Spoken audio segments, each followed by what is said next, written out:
to remain impartial, arguing she had placed the interests of a political party above those of Parliament. Defending the Speaker, ANC Chief Whip Mdumiseni Ntuli said Didiza had acted swiftly to implement the Constitutional Court's ruling that an impeachment committee be established. Deputy Speaker Dr. Annelien Lotriet read out the results of the vote. Those in favour of the motion, 101. Those against the motion, 282. The motion is therefore not agreed to. Alleged crime kingpin Vuzumuzikat Matlala has told the Matlanga Commission he believes a meeting with the KwaZulu-Natal Police Commissioner Nhlanhla Mkhwanazi in April last year led to his arrest a month later. Matlala was arrested on attempted murder charges on the 14th of May, testified that the Mhlanga meeting was arranged by the former police minister, Bheki Cele, and centered on challenges relating to his Medicare 24 SAPS contract.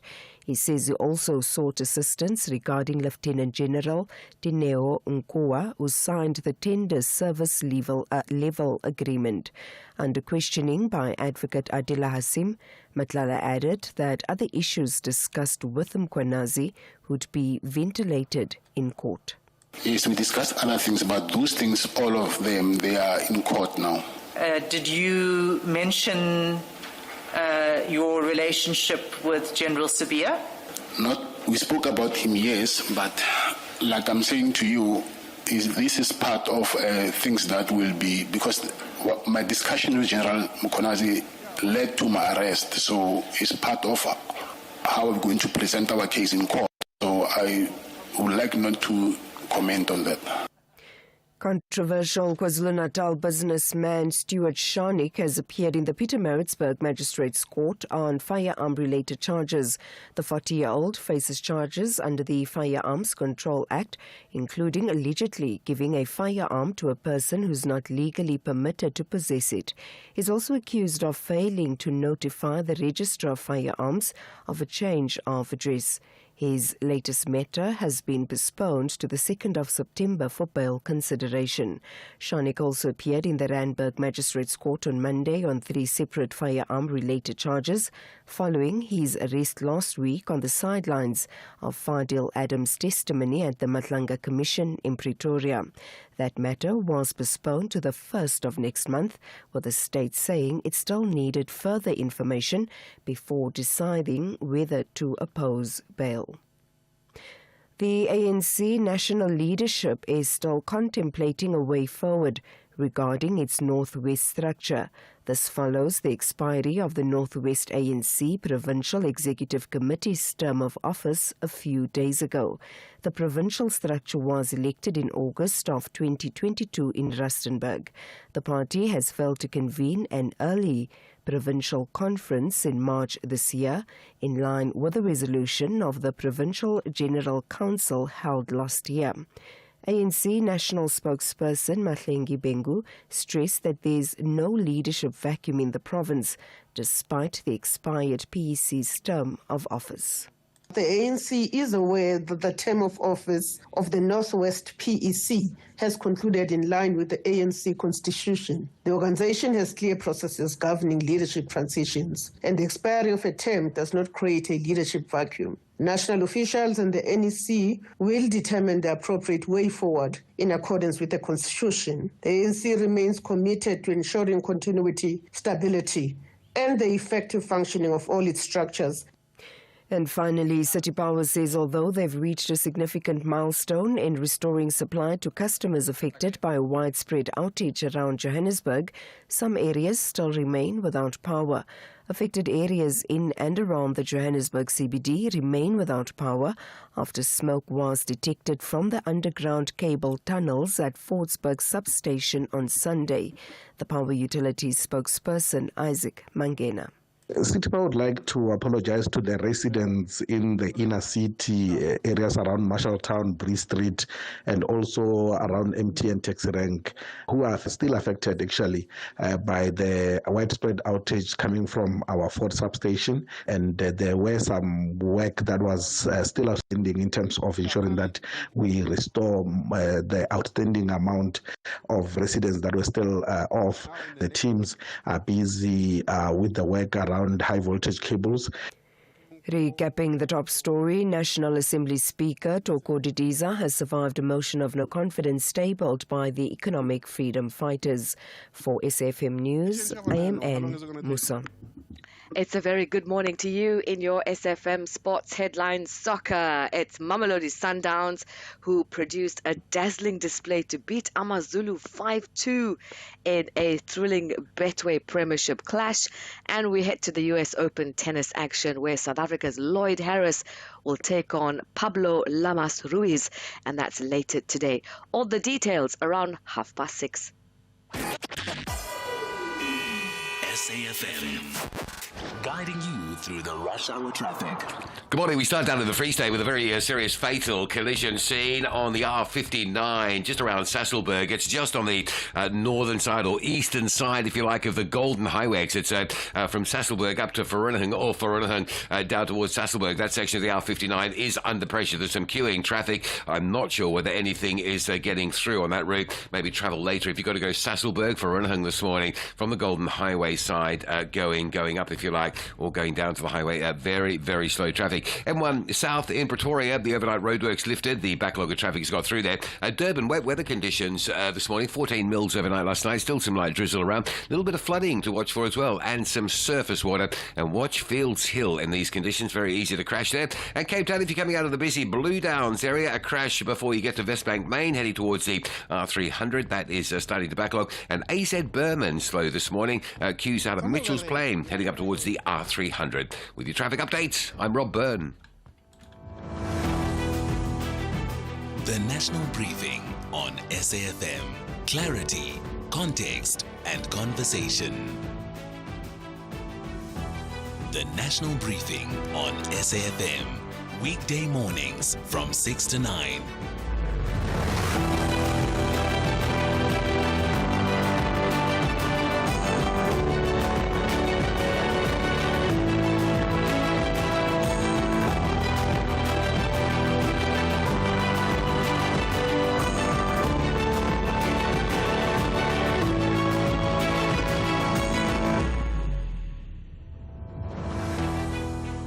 It is 8 minutes past 6. A very good morning to you and welcome to the Thursday edition of the National Briefing. I am Koketso Sachane in for Kathy Motlatlana for this morning and tomorrow. I hope that your day is starting off well. Depending on which part of the country you are in, we will get an update on the weather for today. But depending on the conditions in your part of the country, please feel free to share them with us. It is a special broadcast of the National Briefing, as always, as we have been doing for the past month or during the month of August. SAfm celebrating 90 years, and we do so by inviting those who have paved the way before some of us came around. And this morning, I look forward to come 7 o'clock with me. For the rest of the morning will be Ndade Caesar Molebatsi. I look forward to that. On the National Briefing in this hour, we look at stories leading from around the world. In our global briefing, we'll be joined by Dr. Koketso Sachane of the University of Johannesburg. After the news headlines and sports, business news at 6:30. As always, Advocate Sipho Mantula joins us to give us some insight on some of the stories of note from across the continent. We will also, in this hour, remind you of the closing date for candidate submission to the IEC, this ahead of the local government elections. In case you are aware or not aware and you're hoping that you can also submit your name or others, maybe as an independent candidate, the deadline is Friday at 5 p.m. Before the news at 7, It is an unfortunate conversation that needs to be had. The decision by legendary Mali singer, artist Ndade Salif Keita's decision to withdraw from the Makufe Festival. He is citing the recent anti-immigrant protests in South Africa as a reason. And then on the other side of 7, I look forward to a conversation we'll be having with the Institute for Economic Justice, who say that doubling the SRD grant could help millions of South Africans facing hunger. A couple of conversations that I'm hoping to get your take on that we don't necessarily have on the table. We did hear from Ann Musa in the news parts of what Kat Matlala had to say at the Madlanga Commission of Inquiry. I don't know if you came across a statement by the Office of the Prime Minister Matekane in Lesotho, where they were denying any linkages, any relationship between the Prime Minister and Kat Matlala. That seemed to have been insinuations made during Kat Matlala's testimony before the Madlanga Commission of Inquiry. And speaking of Prime Minister Matekane, whatever happened to that story where, remember when Minister Gwede alleged that Prime Minister Matekane had come into the country without the state being aware and allegedly met with Zamazamas. Remember that story? We heard about it and then it just kind of disappeared. So maybe there's an update where that is concerned. It is the national briefing on SAfm. Koketso Sachane in for Kathy Mohlahlana. Give us your thoughts on any matter that might be on your mind. Before we get to the global brief, give us a call 086-000-2032. You can also send us your WhatsApp voice notes on 0614-104-107. It's a special one this morning. As mentioned, that the Caesar Molebatsi, who hosted the AM Live on SAfm, is going to be with us come 7 o'clock. But for now, though, it's 12 minutes past 6. Good morning to you.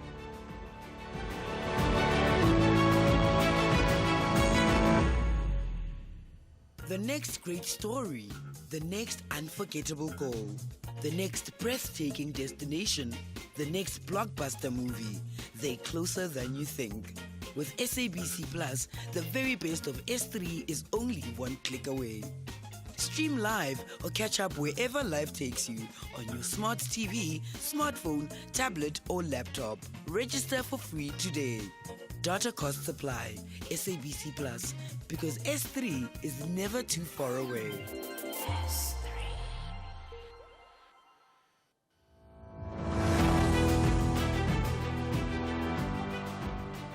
I look at the front pages of the newspapers for this morning. On the front page of the Business Day, there's a photo there of General Sibiya, and with just a small line that speaks to what happened at the Madlanga Commission of Inquiry. In part, Matlala denies he paid Sibiya, but the big story on the front page of the Business Day newspaper, tariff pressure drives South Africa and Brazil into alliance. Pretoria sets aside sugar and chicken gripes to deepen cooperation with BRICS ally. The front page of the Citizen newspaper, who foots 80 billion rand free power bill, is a question that they're asking. ANC's plan to expand free basic electricity from 50 kilowatts to 300 for indigent household faces warning of a heavy fiscal burden, fragile municipal finances, investor unease, and accusations of electioneering as the party's manifesto embraces sweeping promises and amid mounting economic strain. And I suppose this is what we need to look at across all political parties, across all their manifestos. Whatever it is that they promise, how are they going to pay for it, looking at the state of the economy? That is the front page of the Citizen newspaper. And then the Sowetan, honoring the late great Dolly Parton, an amazing photo of her outside of Piccadilly Circus in London. Of course, Dolly Parton passing away, and that was one of the big talkers from the day yesterday. But the big story, the cost of Bosasa collapse, employer or former employees left destitute by liquidation, tell of years of hardship, empty pockets, and unfinished home. A tragic story there, the consequences of corruption. That's the front page of the Sowetan newspaper. And then finally, the Star newspaper, SA braces for food or possible food price pressure. South Africa's record maize harvest and improved water reserves should protect against immediate food shortages, but a strengthening El Nino could reduce agricultural output and push for food prices higher next year. That is the front pages of the newspapers for this morning. It is the national briefing on SAfm, 16 minutes past 6. Mavis, I wonder if I should sell my car. I'm not sure where to go. Wanna sell your car, but don't know what to do. You don't have to go far, we come to you. If you're rolling under 1.5 or a Lekker 2.2, doesn't matter what you drive, we buy cars once you. We Buy Cars, the easiest way to sell your car by far. SAfm is streaming live now on Facebook, YouTube, and X at SAfm Radio. Yep, definitely are. One of the things I must still get used to when it comes to whether doing the national briefing or the daily discourse is the amount of cameras that are facing a person. So I'm just going to do a quick wave there in case you're watching. Looking at your weather for this morning, let's get more serious. Starting off in Pretoria, partly cloudy conditions, lows of 11, 22 is the maximum. In Johannesburg, partly cloudy, lows of 8, 21 is your maximum. Vereeniging, partly cloudy, lows of 6 and 25 is the maximum there. In Mpumalanga, Mbombela, partly cloudy with isolated showers and rain, lows of 13 and a 19 is the maximum there. In Polokwane, partly cloudy, lows of 12, 20 the maximum. Mahikeng, partly cloudy and windy, lows of 12, 25 is the maximum. Vryburg, partly cloudy and windy, lows of 9, 27 is the maximum. In Bloemfontein, lows of 9, 25 the maximum there. In Kimberley, partly cloudy and windy, lows of 11, 28 is the high. Uppington, partly cloudy and windy, lows of 15, 32 is the maximum there. Cape Town, fine, becoming partly cloudy from the evening, lows of 15 and 26 is the maximum. In George, partly cloudy with high-level clouds from the evening, lows of 12 and 27 is the maximum. In the Eastern Cape, in Gqeberha, partly cloudy conditions, lows of 13, 26 is your maximum. Kugomba City, partly cloudy, lows of 16, 24 the maximum. Durban, isolated, cloudy with isolated showers and rain in the morning, otherwise partly cloudy, lows of 18, 23 is the maximum. Richards Bay, similar conditions, cloudy with isolated showers and rain in the morning, otherwise partly cloudy, lows of 16 and 23 is the maximum. It seems the situation is similar in Pietermaritzburg, cloudy with isolated showers and rain in the morning, otherwise partly cloudy, lows of 10 and 26 is the maximum. That is your weather for this here Thursday, the 27th of August. It is a national briefing on SAfm.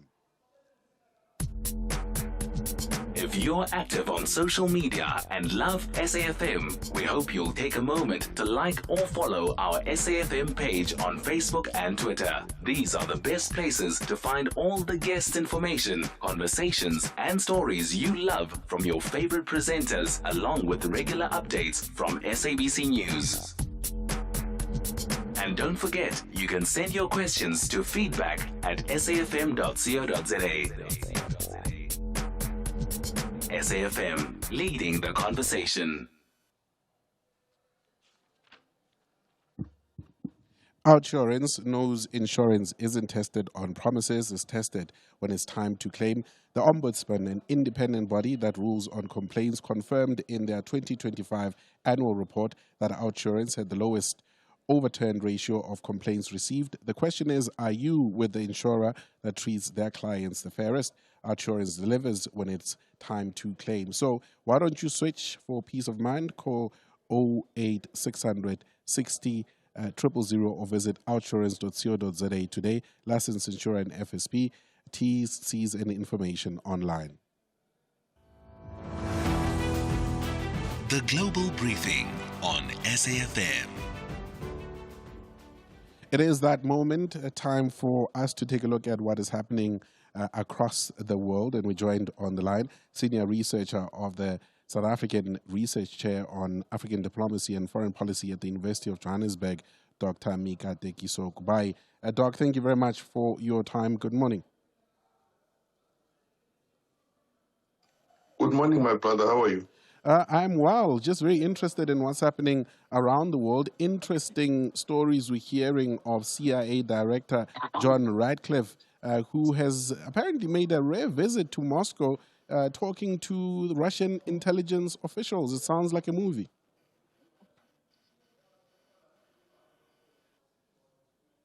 Dr. Kubai? Oh, we seem to have some challenges there. Something is wrong here. Are you with us, Dr. Kubai? Me. Okay, I'm not too sure what's happening there, but... Yes, I am. Can you hear me? Yes, loud and clear. Thank you very much. I was saying that it's very interesting that we're hearing of the CIA director meeting with his Russian counterparts in Moscow. What's happening there? Yeah, there are regular engagements between Russia and the United States on a variety of issues, especially security matters. There's a lot happening in geopolitics right now. You've got Iran, with the United States and Israel. You've got Ukraine, as well. You've got a whole range, of issues that require constant discussion and engagement between the two, because they are, major powers, major military powers. And so on. So this interaction has been around for decades to make sure that no mistake is made out of panic, or out of by misunderstanding, that could then endanger everybody in the world. Remember that you were talking about powers that hold serious nuclear arsenals. Most definitely. I mean, one finds it interesting that while I suppose, a political level, or even through the news and statements that are being issued, we expect that there are the tensions that exist between, for example, the White House and the Kremlin, that it translates across the board. But the importance of intelligence operatives and officials continuing conversations, I suppose, is not surprising at all. No, it isn't. It isn't. I mean, they don't have to like each other to make sure that they keep weapons where they belong. Without firing bring the world to an end. It's absolutely vital that they keep those that line of communication absolutely open. Despite the Russia over the decades since.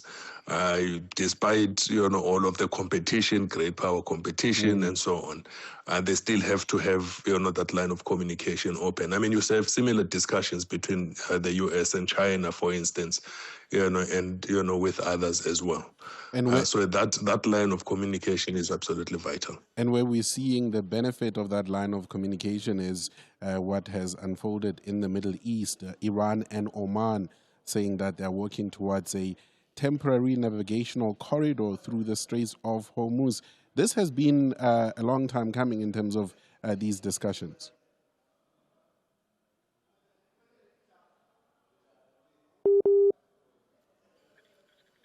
Dr. Kubai? Yeah. Yes. No, I mean, for a second, I think there was an issue with the connection, but Iran and Oman, have been in conversation about the Strait of Hormuz for quite some time now. I mean, it is, literally their, what do they call it, backyard waters, if you like. And, security in that area, is vital for them. It's like, imagine, you've got a string of, hundreds, thousands, of, vessels, passing through our own shores, here, maybe say, off the coast of Western Cape or, KZN and so on, would of course be, concerned about that kind of, traffic. And they have every right, to look at that. For a long time, they did not, that's literally their waters. They have, for a long time, they have not, had any issue with, international vessels, passing in and out, to conduct trade and so on and so forth. and they are thinking, you know what? Why should this, our own waters, be something that is, a matter of insecurity for us?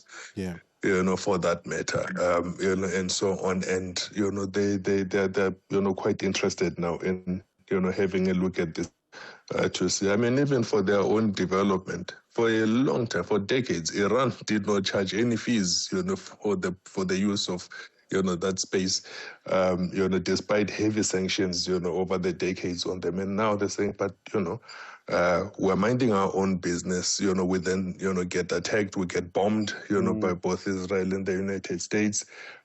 We have to do something, what do we have, that we can use to, to defend ourselves and so on. Most definitely. And yeah.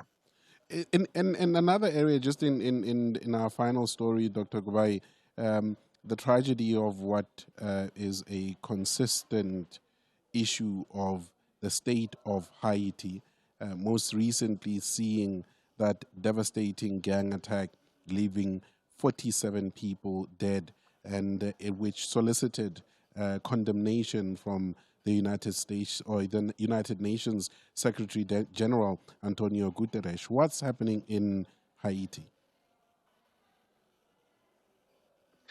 Oh, my brother, it's a tragedy. You will recall, what happened not too long ago with devastating climate consequence on the island. You will recall the removal of their head of state. You will recall the intervention, of even Kenya, for instance, sending police, to go and serve there because of the instability that happened in that island. Haiti has a painful history. And, for a long time, they tried, to seek, complete independence, complete sovereignty, and so on and so forth. They haven't quite had, that luck, if you like, or support to actually garner, a sovereignty, and with, the ability to actually, hold it, produce an economy that can sustain that sovereignty. A nation. So it has been, the strength of the state, has been in, like many other ordinary bit of a weakened. Not the best of line there, but I think we're quite clear and have concluded the global briefing. One hopes that the situation in Haiti improves at some point. This has been happening for decades. Thank you very much to Dr. Koketso Sachane, who's a senior researcher of the South African Research Chair on African Diplomacy and Foreign Policy at the University of Johannesburg. With about a minute before we get to the news headlines with Anne Musa, I know that we have received a couple of your voice notes, some commenting on what we heard at the Madlanga Commission of Inquiry. 0614-104-107. These are your voice notes. Hey, Krutman, Koketso, are you well? Good morning to you, good morning to your team. Great show always. It's good to hear your voice this morning in studio. It's Ango JJ, the truck driver in Gauteng. Eish, Madlanga Commission. Koke, are we going to see those culprits who benefited with the Vusimus coming in person, telling the truth to Madlanga that, no, I benefited? Are we going to reach to such an extent? Koke, tell me. Well, what we have seen, let's not forget, so far that there have been a number of people who've been held to account on the back of what has been revealed at the Madlanga Commission of Inquiry. So one hopes that with what is being revealed right now with Kat Madlala's testimony, that the same will follow, depending on, of course, the decisions that are taken by Justice Madlanga and his co-commissioners. It is 6:30, and Musa's got the latest news headlines. Good morning. Thanks, Koketso. In the headlines, the Special Investigating Unit says it has identified a number of fraudulent and corrupt activities in the application for study permits by most foreign national students. The Madlanga Commission has heard allegations that suspended Deputy National Police Commissioner Shedrick Sibiya received money through a third party. Alleged crime kingpin Vuzumuzuket Matlala testified that he was questioned by the KwaZulu-Natal Police Commissioner Nhlanhla Mkhwanazi about the claims. And the National Assembly Speaker, Toko Didiza, has survived a motion of no confidence tabled by the economic freedom fighters. The EFF brought the motion after Didiza decided not to oppose President Cyril Ramaphosa's urgent court application to stop Parliament's impeachment process. I'll have details on these and other stories at 7. SAfm. Guiding you through the rush hour traffic. Good morning. Just a reminder of the fatal crash and the road closure R59 just across the border, Free State area. This is the R59 between Ascot and Vaal and the Golden Highway junction. So if you're going between Vereeniging and Sasolburg in either direction, that section of the R59 currently closed and probably will be for some time given the nature of that crashing. M1 south through Pretoria, roadworks lifted around Montana, so that's good news. Lights are still out over a week now. Transaranya and from Hagen, traffic coming through Dustport Tunnel already starting to queue there. Hey, Durban's wet and slippery, and you know what happens in the wet and slippery conditions. You get a crash on Fields Hill, and we've got that this morning just past Pioneer Road. As you come onto the hill, expect some delays there. Also, collision N2 South after Umgera Road, traffic starting to backlog there. And further down the N2, there is a bit of pressure north and southbound as you come through the interchange, head out towards the Pavilion Mall area. So just keep an eye on that particular build-up, whether you're southbound or northbound into Spaghetti Junction. It is slow on the ramps. And then Cape Town, a fatal collision on Marine Drive at Dolphin Beach Hotel. Marine Drive heading to Tableview is closed at Racecourse Road in Milnerton. So if you're heading to Tableview, you'll come off at Racecourse Road, take the Kuberg Road into Tableview to complete your journey. And if you're coming south out of Sunningdale, Bloberg and Tableview, expect some delays due to onlookers heading south on Marine Drive. With your traffic updates, I'm Rob Byrne. This is SAfm Sport with Zai Khan. The first one for this morning, Zai Khan. I mean, Mamelodi Sundowns was just being unnecessary. Was it necessary for them to do what they did? Couldn't they show Amazulu some form of respect in reducing the goals? Hey, goals, and more goals. I think Sundowns are just making sure the title conversation has more than one voice. So yeah, Koketso, 5-star football from the Brazilians. I have to say I enjoyed that match incredibly so. Good to see goals, you know, we love that. So 5-2 that scoreline. What an attacking display from Sundowns, beating Amazulu in that thrilling Betway Premiership clash at Loftus Versfeld last night. The win lifts Sundowns to second place, level on points with the leaders Orlando Pirates, while Amazulu, they remain fourth after their first league defeat.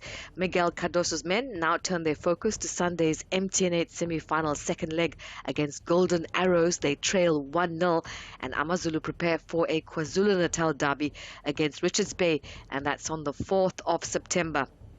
And if you thought that was goals galore, Kaizer Chiefs, they had to come from behind twice to rescue a 2-2 draw against Richards Bay in the Betway Premiership. Lebohang Mabo converted from the penalty spot before Sipasisile Ndlovu produced a second-half strike to earn Amakosi a point in an entertaining 4-goal encounter at the Princess Magogo Stadium.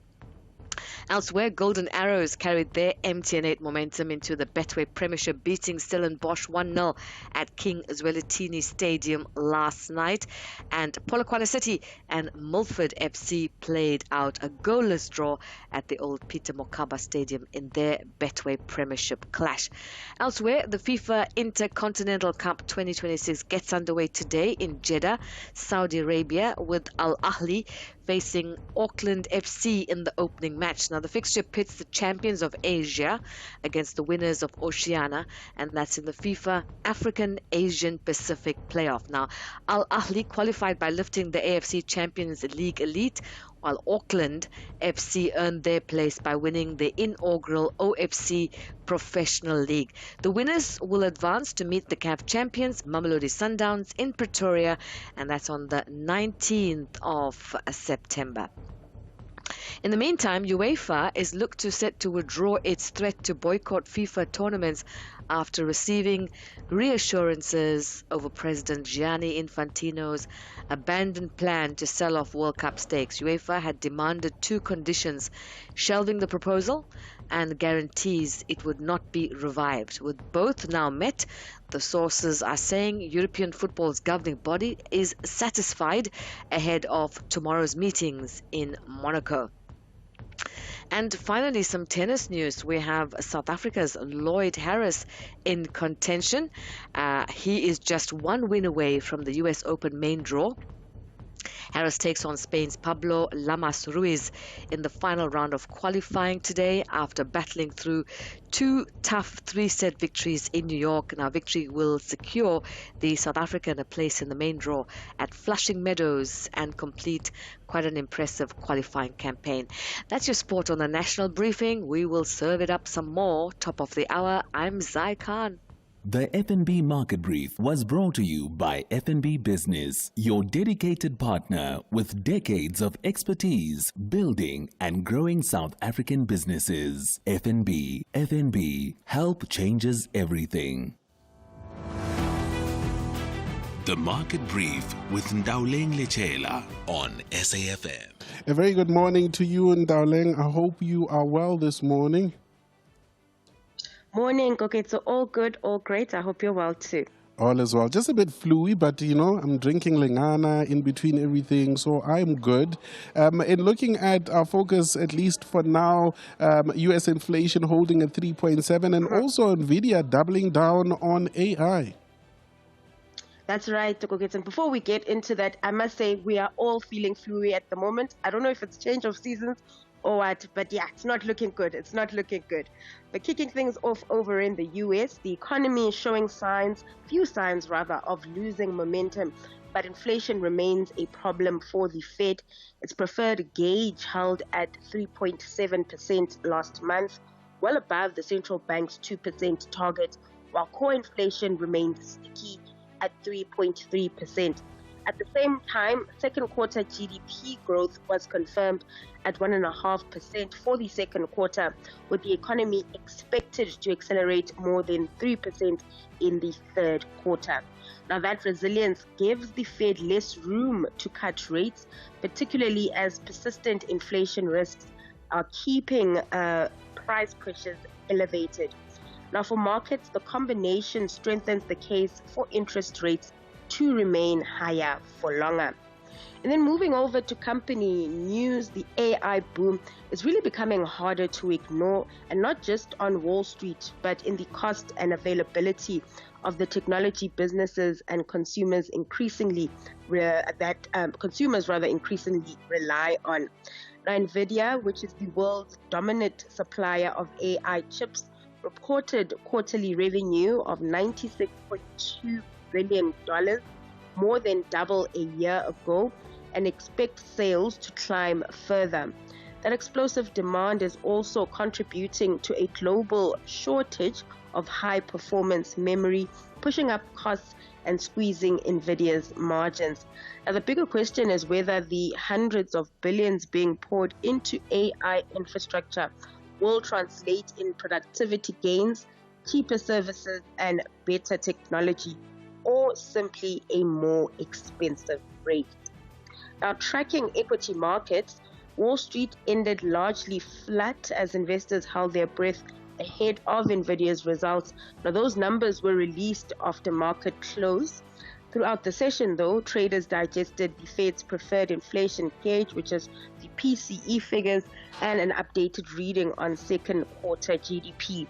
The data reinforced a cautious mood, with inflation still sticky even as growth remains resilient.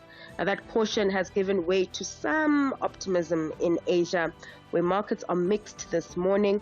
Traders there chewing on Nvidia's stronger than expected outlook, which lifted tech shares. That could offer some support to the JSE, which closed virtually unchanged yesterday. Meanwhile, oil is around $86 a barrel, trending lower and giving the rand a boost, which is trading at 50.95 to the dollar, 21.68 to the pound, and 18.59 to the euro. And that's a wrap of your market brief this hour. I'll catch you back just after 7:30 with local news moving market action. The FNB Market Brief was brought to you by FNB Business, your dedicated partner with decades of expertise building and growing South African businesses. FNB, help changes everything. FNB Business is proud to partner with SAfm's The National Briefing. We stand shoulder to shoulder with South African entrepreneurs and businesses because we know building a business is a 24/7 commitment. Whether you're managing cash flow, planning for growth, or navigating challenges, we deliver the sharp insights and practical solutions you need to move forward with confidence. From smart funding options to expert business advice, FNB Business is right there with you. Visit fnb.co.za/business. FNB, help changes everything.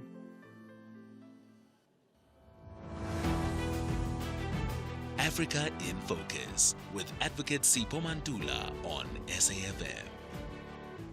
One of my favorite parts of the national briefing, where we find out what's happening on the continent. Joining us as always, researcher at the Thabo Mbeki African School of Public and International Affairs at UNISA, Advocate Sipho Mantula. Africa, good morning. A bet that we have on the table, starting off in Egypt, where Cairo will soon be welcoming China's President Xi Jinping.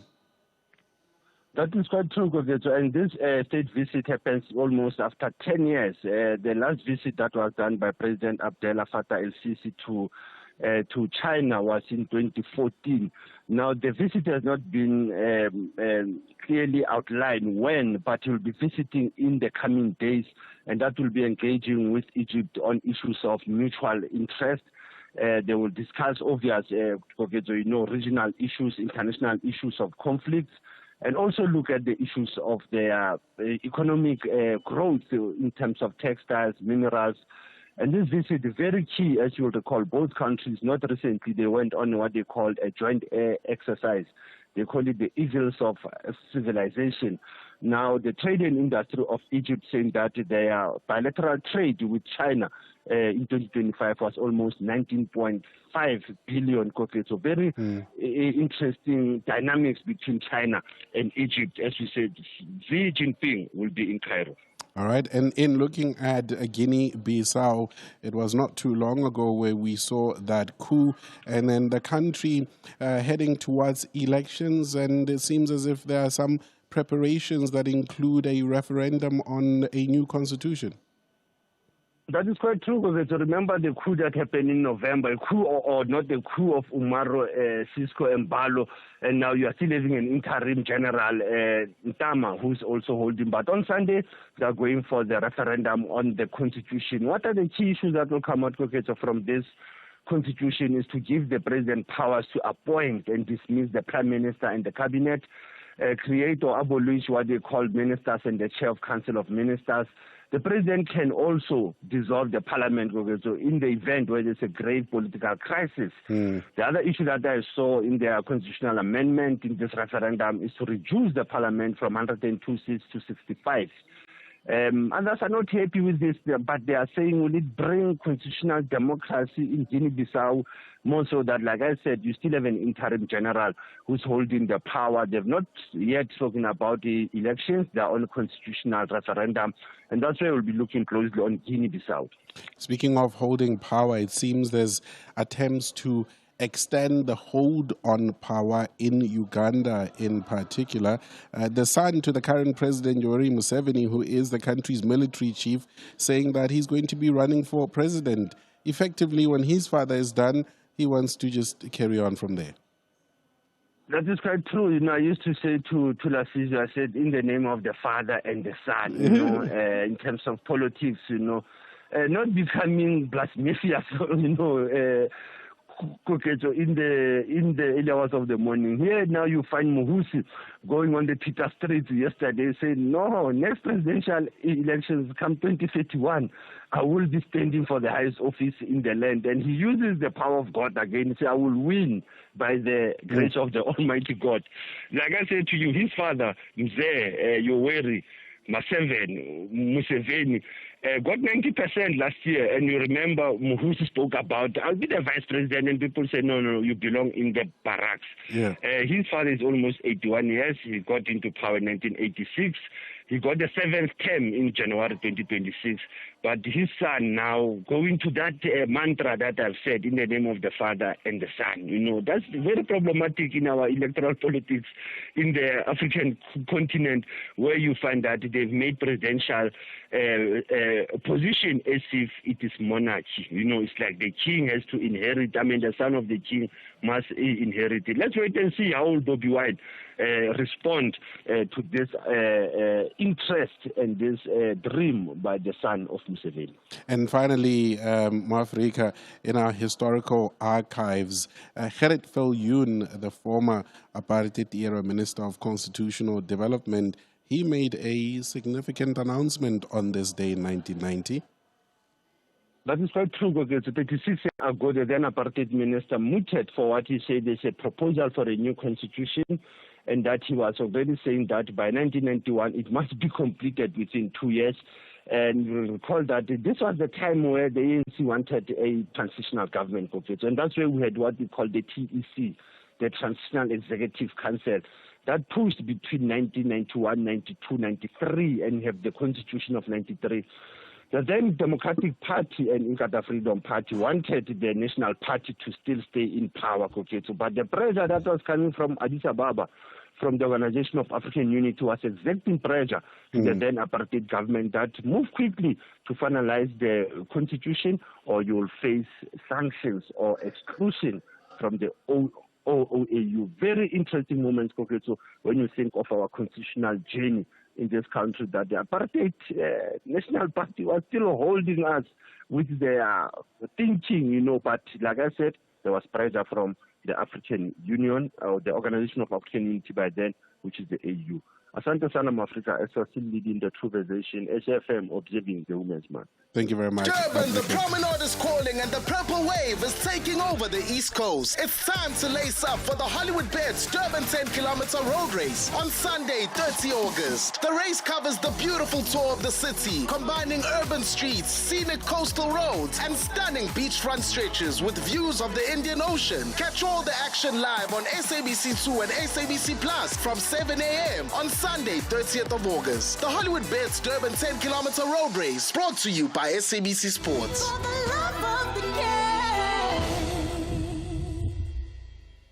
Pedestrians, crossing the road in winter can be deadly, especially on highways. These are no walking zones for a reason. Always use pedestrian bridges and designated crossings, even if it takes a little longer. No shortcut is worth your life. Stay smart, stay patient, and always cross where it's safe. This message is brought to you by the National Department of Transport. If we have rights, shouldn't we also have opinions? SAfm, leading the conversations that move us. A reminder to you that this Women's Month, Radio 2000 invites you to step away from the ordinary and enjoy an experience created especially for women. Radio 2000, in partnership with the Artis Boat Company, presents the first ever Her 2000 Fair Me Fest Getaway, a ladies-only event taking place at the Artis Harbour on Sunday, the 30th of August. That is this Sunday. A gentle cruise across the Artis waters with Radio 2000 DJs Ngosh, David Mashabela, DJ Spoo, Ishmael Abrams, and Natin Damase Matraba. The DJs playing memorable sounds in the background, insightful conversations, and live performances by Vusinova, Giselle Brothers, and Encore. Come dressed comfortably in Radio 2000 colors, red, blue, green, and yellow. No heels. Radio 2000, our music, your memory. SAfm, guiding you through the rush hour traffic. Good morning. R59 closed between Vereeniging and Sasolburg. It's a big crash, a fatal crashing, closer to Sasolburg, but the road is effectively closed between Ascot and Vaal and the Golden Highway exit. So it's in the Free State area, but if you're wanting to get through on the 59 between Vereeniging and Sasolburg, you'll be diverted onto alternative routes, probably will be for some time this morning. N1 through Midrand, starting the backlog coming through from the old Joburg exit, down to a couple of breakdowns around the new roads that run to Joburg, very slow again this morning, the Midrand section. Durban, wet weather conditions, plenty of crashes. The latest is on the N2, ramp to the N3 outbound at Spaghetti Junction, N2 north and southbound. On those ramps, starting to backlog into that. We're just getting some reports of protesting involving a taxi blockade. N2 Mount Aleph down in the Eastern Cape. Any plans to travel through Mount Aleph today? Might be a good idea just to hold tight and do that a little bit later. Burning tyres and a blocked road just outside Mount Aleph because of that. In Cape Town, the Marine Drive run out to Tableview. Blouberg has been closed due to a fatal crash near Dolphin Beach Hotel. The road is closed from Racecourse Road at Milnerton right through that Sunset Beach area and up towards Dolphin Beach Junction. So you'll have to come off and take Racecourse Road down to the Coburg Road and then Coburg Road back to Blouberg Road. That's closed going northbound. Southbound is open, but terrific pressure coming West Coast Road, Marine Drive out of Blouberg due to the onlooking factor. With your traffic updates, I'm Rob Byrne. Koketso Sachane on SAfm. At 8 minutes to 7, if at all you're part of a political party or maybe an independent candidate and you're still hoping to register as a candidate ahead of the local government elections, the closing date for submission to the IEC is this Friday, the 28th at 5 p.m. To tell us more on this, Manager for Electoral Matters at the IEC is Koketso Sachane. Thank you very much for your time this morning. Good morning. Good morning, Koketso, and good morning to your listeners. The time is almost here, Ndate Sachane, where we have this deadline looming tomorrow. And a reminder, of course, from the IEC around this particular deadline. What is required for proper submission and meeting this deadline? Okay, thank you for the opportunity to address this issue. A proper submission by a political party is a submission of a party list, and a party list, the party list would be for submitting candidates that will be contesting a PR election, and then there's a ward list that is submitted for contesting the different wards in the municipality. In other provinces, in your local councils, there's also a requirement to submit a district council election.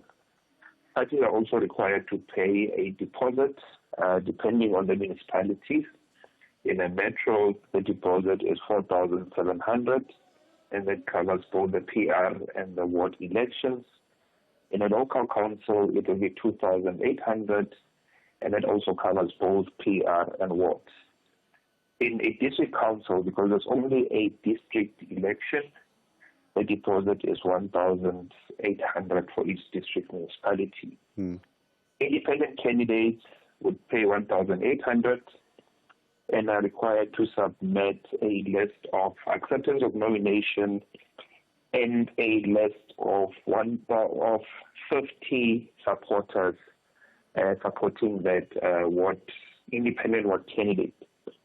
The independent ward candidate can be registered in any ward within the municipality. As long as you're registered in that municipality, it's okay. But your supporters must be registered within the ward that is being contested. For example, the candidate can be registered in Ward 15 in the city of Tshwane, but the supporters, if it's contesting Ward 20, then the supporters must be from Ward 20. I've already mentioned the deposits, and those would be the very important requirements. A list of supporters plus payment of a deposit, depending on whether it's a party or an independent candidate. Thank you. Once we reach the deadline, of course, 5 p.m. tomorrow, what does that mean in terms of the process and the lead up to the elections in November in terms of the IEC's own processes? So submissions are done. We have an online system called the Online Candidate Nomination System, which both parties and candidates can use to make their submissions. Alternatively, they must then visit the 257 different local offices of the IEC to make a submission there, depending on the election that they are contesting. Mm-hmm. Once 5 o'clock comes and parties have made their submissions, the IEC will then, one, verify the list of candidates. One most important thing is making sure that every candidate is a registered voter within that municipality where they are contesting. Checking that the party, in the case of a party, is a registered political party. And then also checking that the deposit is actually in the bank, because payment of a deposit is a legal requirement. Okay. It also shows intention of a party to contest. We will then capture where we are required to capture, and this is followed by your list, and then do quality assurance to make sure that whatever is on the list is actually captured in the against the right elections. All right. I must mention that in these elections, we're going to manage about 4,740 odd elections, and that's 4,740 odd different ballots. Come around the 16th of September, we will then certify the list of candidates and say these are the candidates and political parties that will be contesting the different elections. On the 25th of September, we will then issue certificates to all parties and candidates, and also sign off sample ballots to get ballots ready for printing. Once we've signed all the sample ballots, we will then get the printing ready to go. All and right. that then leads us up to the 4th of November. Sounds good. Thank you very much for your time this morning, Manager for Electoral Matters at the IEC, Khositsile Choke. It is the national briefing on SAfm. Before we get to the news, a story that we must speak of. Very sad news. Legendary Malian musician Salif Keita pulling out of his scheduled performance in South Africa, raising and citing concerns over the anti-immigrant protests that we have seen in the country. To speak more to us about this, media critic is Tienes Ferreira. Tienes, thank you very much for your time. Good morning. Hello there. Salif Keita, I remember, did not make a performance at the Montreal Jazz Festival, Franschhoek, but he was not well. This time around, he's citing what has been happening in the country as a reason to not return. Yes, it's kind of, he's known as the golden voice of Africa, and the 76-year-old pulled out of the Mkufe Arts Festival in Bloem. He would have been the headline act there on the 12th of September, saying that he can no longer consciously sort of come to South Africa, given how South Africa treats immigrants and migrants. He hasn't closed the door on the country. He still spoke of the significance and the history that he has in South Africa. So I suppose at some point he will return. Yes, he said he's very open to come to South Africa and perform at non-commercial venues like townships and other open spaces, but it's sort of part of a cultural boycott. And I think in South Africa we live very much in a bubble, and it might not sound nice for us as South Africans to hear this, but I'll just say this.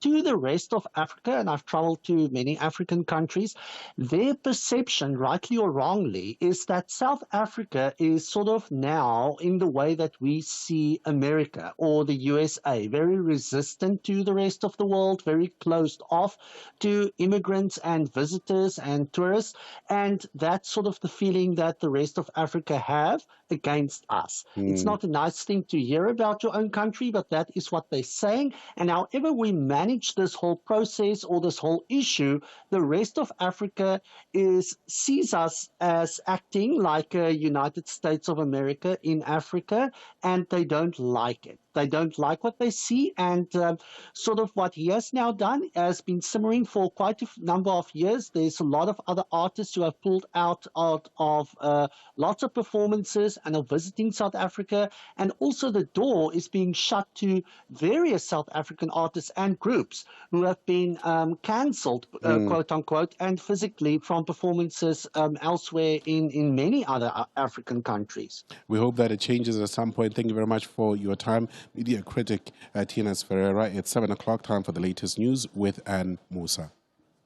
Theft, accident, and 1 million rand third-party cover for your older car. Outsurance Essential has it all. Get a quote. SMS CAR to 43185. That's CAR to 43185. Outsurance Essential is made for older cars. Claims are paid in cash within 5 working days, and you choose your own panel beater. SMS CAR to 43185. That's CAR to 43185.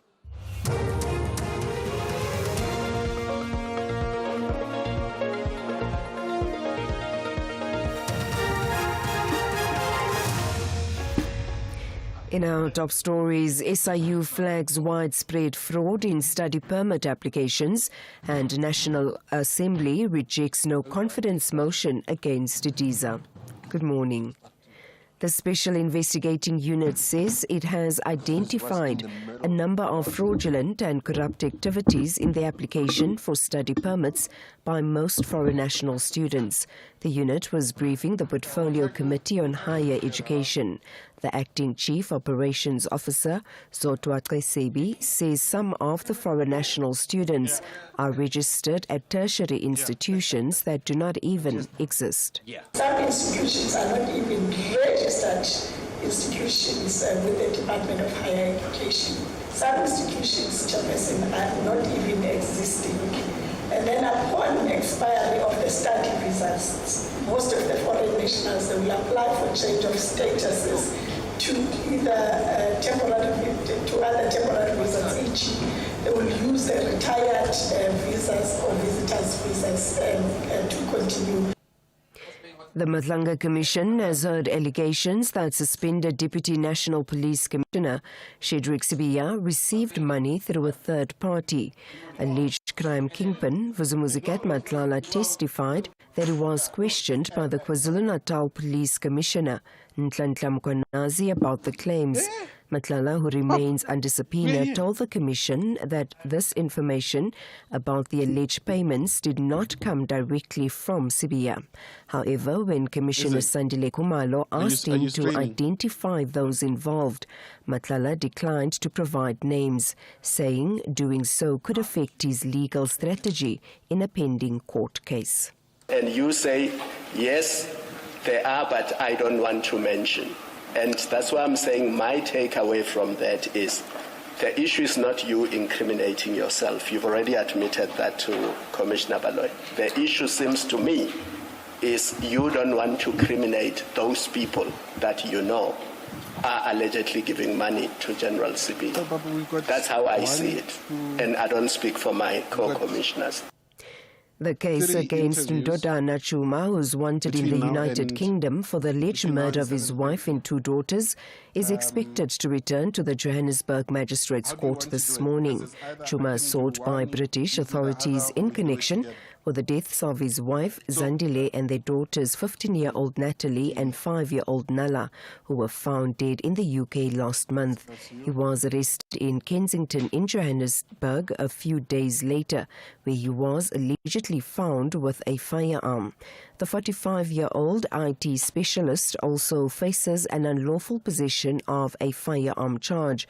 South African authorities are also processing a provisional extradition request from the United Kingdom. National Assembly Speaker Toko Didiza has survived a motion of no confidence tabled by the Economic Freedom Fighters.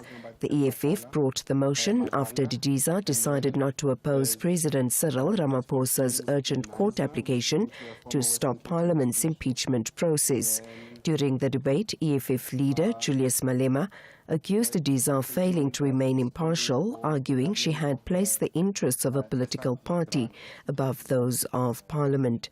Defending the Speaker, the ANC Chief Whip said Diza had acted swiftly to implement the Constitutional Court's ruling that an impeachment committee be established.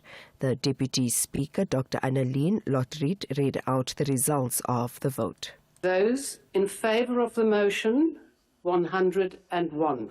Those against the motion, 282.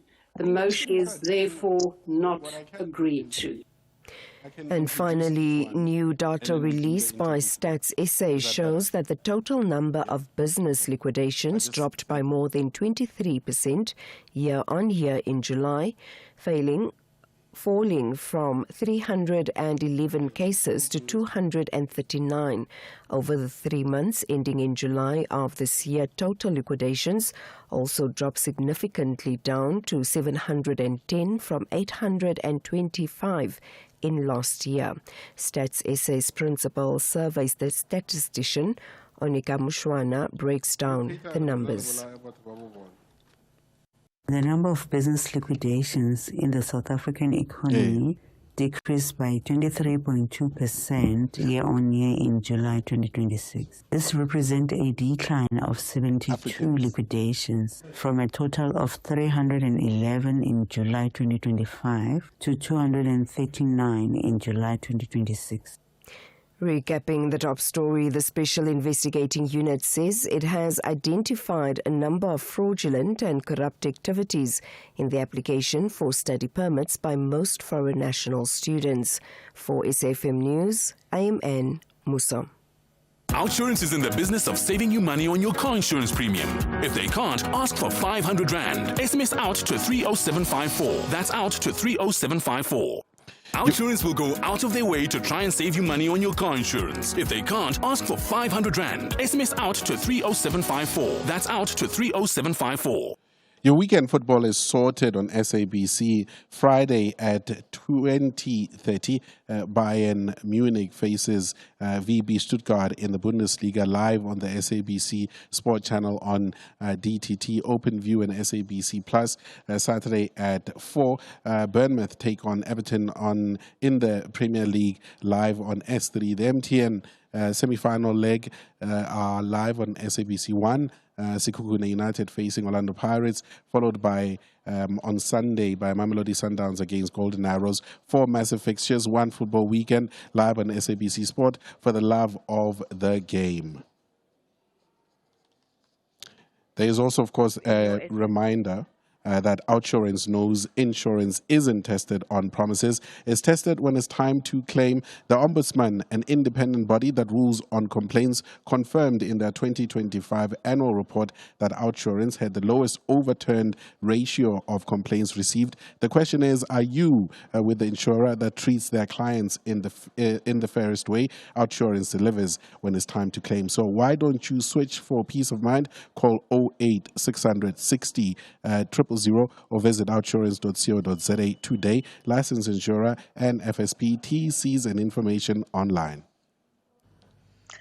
It's a very good morning to you in your SAfm Sports Headlines. We bring you Sipho Sisle Ndlovu's Thunderbolt, which rescues a point for Amakhosi, who fought back twice for a 2-2 draw with Richards Bay. And we also bring you rugby news with Springbok coach Rassie Erasmus saying he skipped the traditional referee meeting ahead of Saturday's must-win All Blacks test to avoid giving away tactical plans. We've got all the news covered at the top around 7:30 right here on the National Briefing. SAfm, guiding you through the rush hour traffic.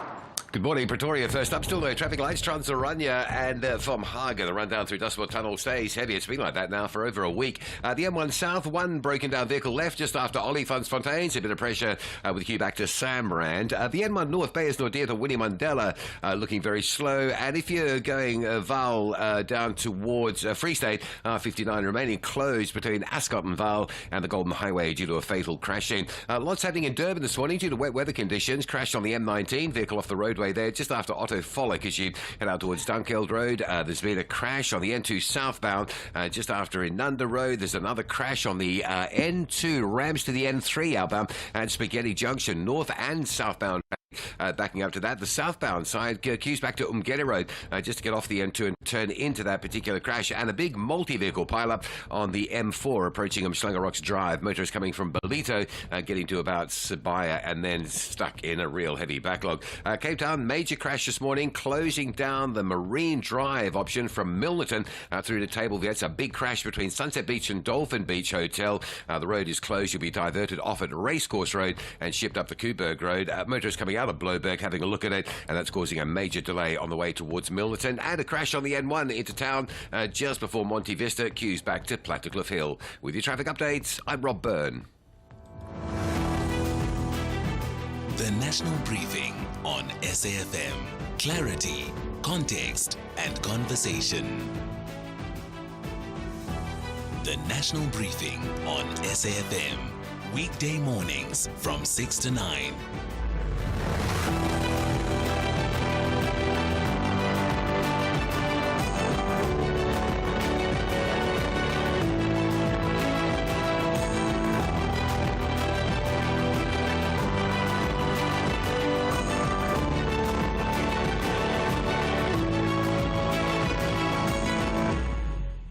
It is 11 minutes past 7. We're in the second hour of the national briefing on SAfm. I am Koketso Sachane, in for Katimo Sachane. I'm not alone. As part of our 90-year celebration, I'm joined by former AM Live host Ntate Caesar Molebatsi with me until 9 a.m. Ramoholo, how you doing? I'm doing okay. Yeah? Just a bit nervous with all these lights. You never had so much lights. There's too many lights. But yeah, days of podcasts and streamlining, I suppose you have to live with it. Yep, welcome back home. I need to declare up front that this is no ordinary co-host for me personally. Ntate Molebatsi, or Papa as I call him, is a father to me. I think I can confidently say that in addition to the 4 sons that Papa and Molebatsi have, I'm like the adopted son. I don't know if there's any more out there, but for over 25 years, I think I've been the adopted son thanks to my friendship with Papa's second born, Koketso. So there's no way I'm going to be saying that the Molebatsi all along. If you hear me say Papa, just know that's what it is, because I'm here with my father. Yeah, again, thank you very much for being here. I mean, I don't know when was the last time you walked through the doors of the SABC, but besides the nervousness, how are you feeling? No, I'm feeling okay actually. As I went into the parking lot and I remembered all the stuff that used to go on out there, trying to get in, getting security right.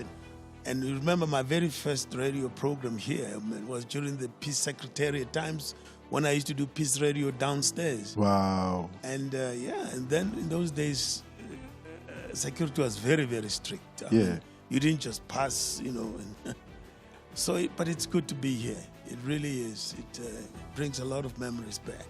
I'm happy to hear that, and we will at some point speak of Papa's story, his relationship and history with the SABC, and also beyond that.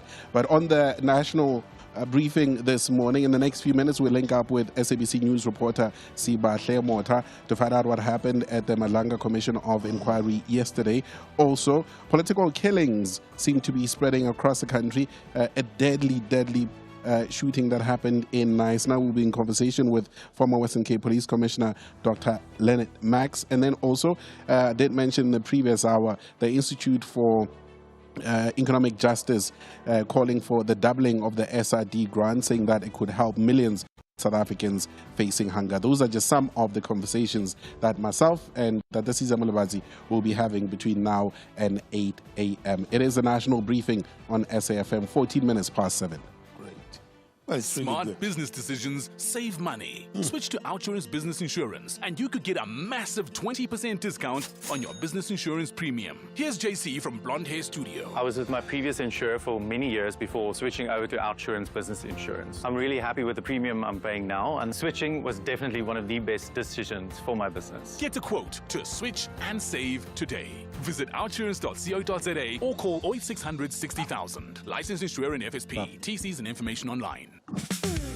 Remember the first time your soul felt alive? When did? Or the last time music moved you so deeply you didn't want it to end? That feeling is calling you back.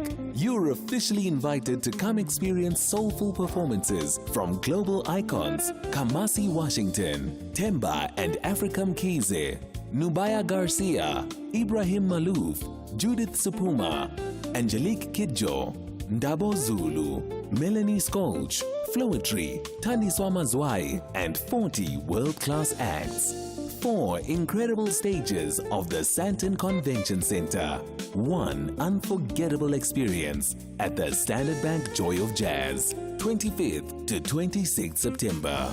This is Jazz Reignited. Get your weekend pass now via Ticketmaster. This is the Madlanga Commission update on SAfm. The Madlanga Commission update. Joining us now, SABC News reporter Sibahle Mota. Sibahle, a pleasure as always. Good morning to you.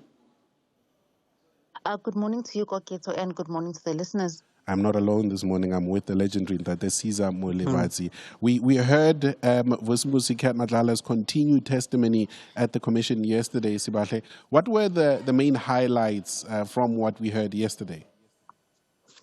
I mean, Koketso, there was just so much coming from Vusmusi Kat Madlala, but one thing is for certain is the fact that he was reluctant to answer questions regarding his relationship with General Liseja Sinona, the former Hawks head in KwaZulu-Natal. But what we found about their relationship is that, you know, it seemed very mutually beneficial, where Sinona was actually helping Vusmusi Kat Madlala get access to very confidential police information, and somehow Madlala would also, do favors for him. And what we actually found, I think at the core of the Madlanga Commission is this disbandment of the PKTT. And what we actually discovered is the fact that Sinona actually shared this disbandment letter with Madlala, and also Brown Mogotsi also shared this disbandment letter with Madlala, and he also told the commission that, it was Sinona who actually helped him out in December 2024 when his phones were confiscated by members of the PKTT, where Sinona even gave Vusmusi Kat Madlala 20,000 rands. And one also gets to understand why he would not really want to answer questions regarding his relationship with Sinona. And it's particularly because there is that link, there is something that may actually link him to Police Minister Senzo Mchunu, and that is that disbandment of that PKTT team. Yeah, most definitely.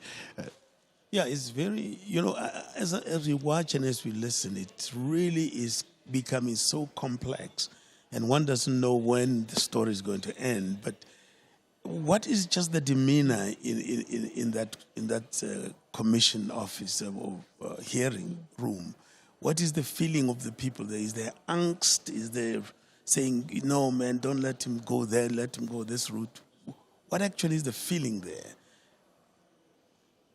So what we are getting, is a sense of the fact that the commissioners as well as the chairperson have really been stern with Vusmusi Kat Madlala, because if you remember, he was really reluctant to answer very specific questions from the commissioners, repeatedly just invoking his right against self-incrimination. But like I always say, the commissioners, the chairperson, and the evidence leaders are people who are quite experienced, and they have a way of getting to the bottom of the truth. And, when he was being questioned, especially by evidence leader Adela Hassim, we saw that he was answering quite a lot of the questions, unlike the time when he was also represented by junior members. The commission is really doing its best to get the truth out of him. But then again, he is one of the most important puzzle in this Madlanga Commission. Sibahle, we really appreciate your time this morning. I will release you. Just quickly, is Madlala continuing today?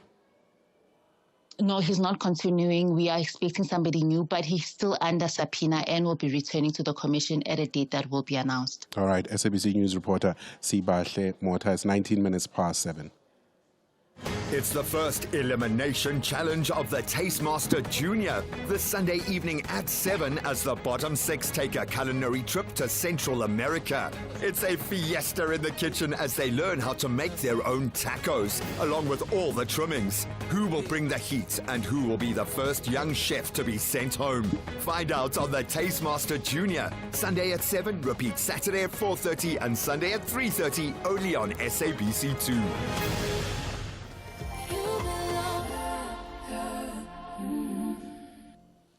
This is what progress sounds like. At South African Airways, we've added more aircraft to the runway, increased our flights from just over 1,000 in 2021 to over 24,000 last year. And we continue to add more destinations and routes. It's steady progress over time. We know there's still work to do, but every day we're building something stronger. An airline that shares the resilience of the country it carries. South African Airways. Book your next flight at flysaa.com today. The National Briefing on SAfm. Weekday mornings from 6 to 9. The National Briefing, it is Koketso Sachane, together with Molebatsi in for Kathy Motlashana. A 50-year-old SAPS tactical response team captain was killed in a shootout with a suspect during an operation linked to investigations into the murder of former Knysna Mayor Obritsengwa and 2 other people.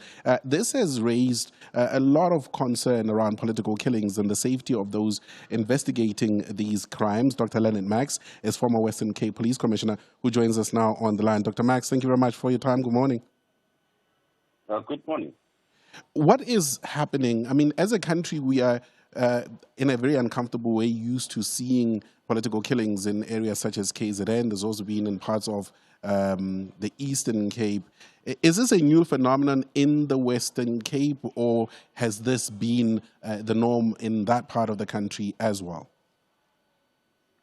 Let me first say that political killings as well as killings of police officers, as you mentioned, are not simply ordinary acts of violence.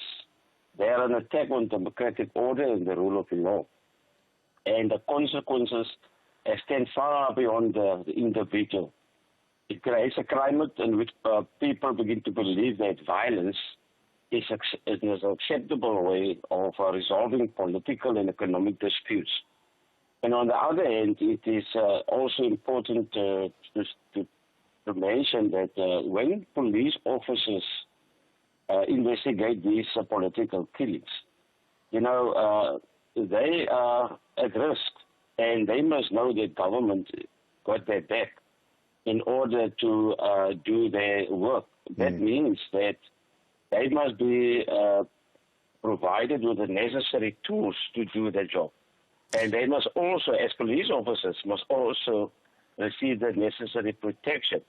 But to answer your question with regards to whether this is a new normal, it appears to me that that in politics, it is an acceptable way, to get to resources, especially at local level, because there's competition to get access to finance and other services, and as well as income. You understand? Yeah.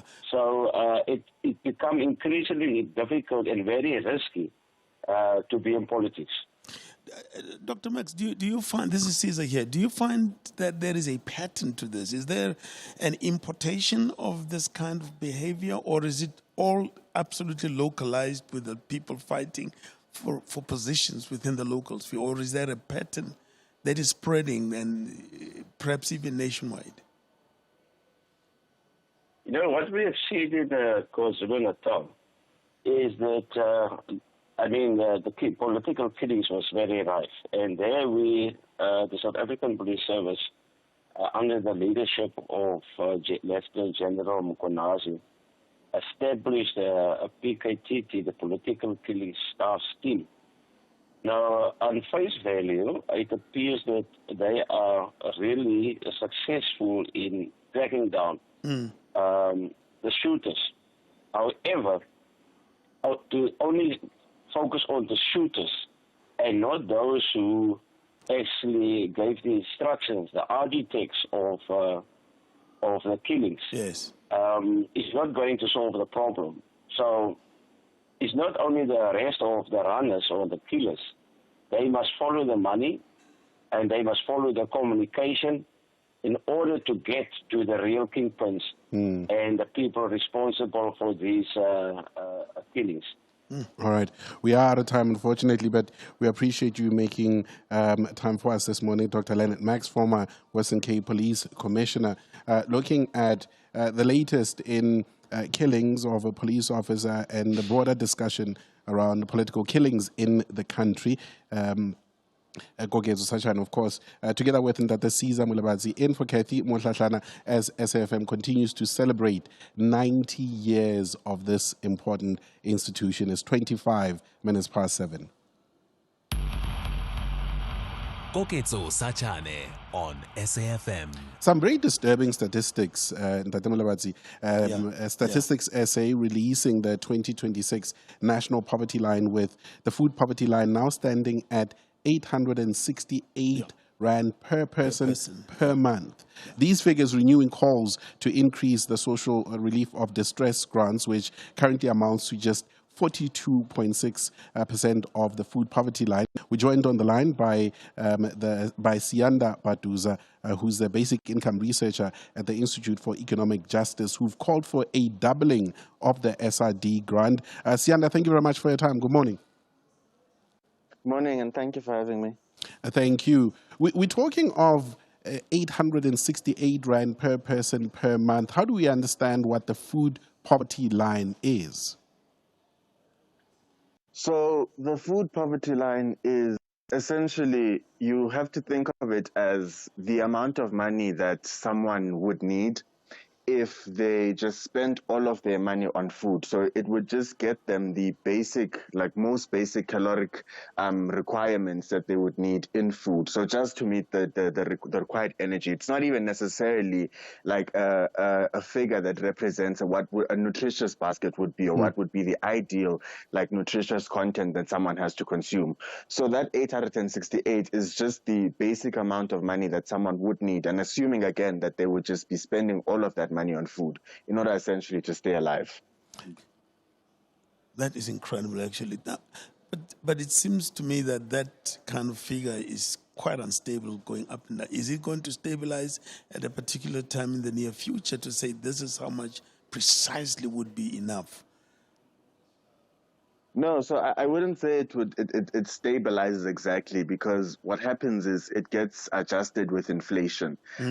So from year to year, as the price of goods tends to go up, the food poverty line also gets adjusted every year by Stats SA, because it has to account for the fact that, of course, things are getting more expensive. And we saw that especially this year, if you factor in the fuel price crisis earlier this year, which of course led to food prices increasing as well. We're talking about 868 rand per person per month, Sia, and then at the same time the SRD grant still at 350. Effectively, even with yourself as the IEJ rightfully calling for a doubling of the SRD grant, it still isn't enough if you have a household that is relying only on that 350 and already living below this food poverty line.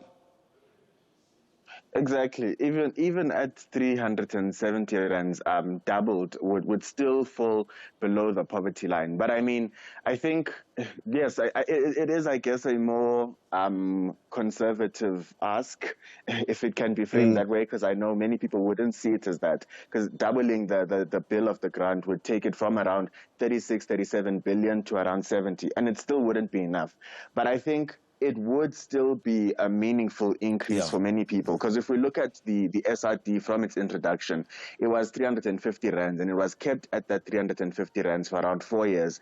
It saw a tiny 20 rand increase in 2024, and it stayed at that 370 since then. So, of course, it still wouldn't be enough, but I think it would go some way, at least in terms of alleviating the very worst effects of hunger and food insecurity.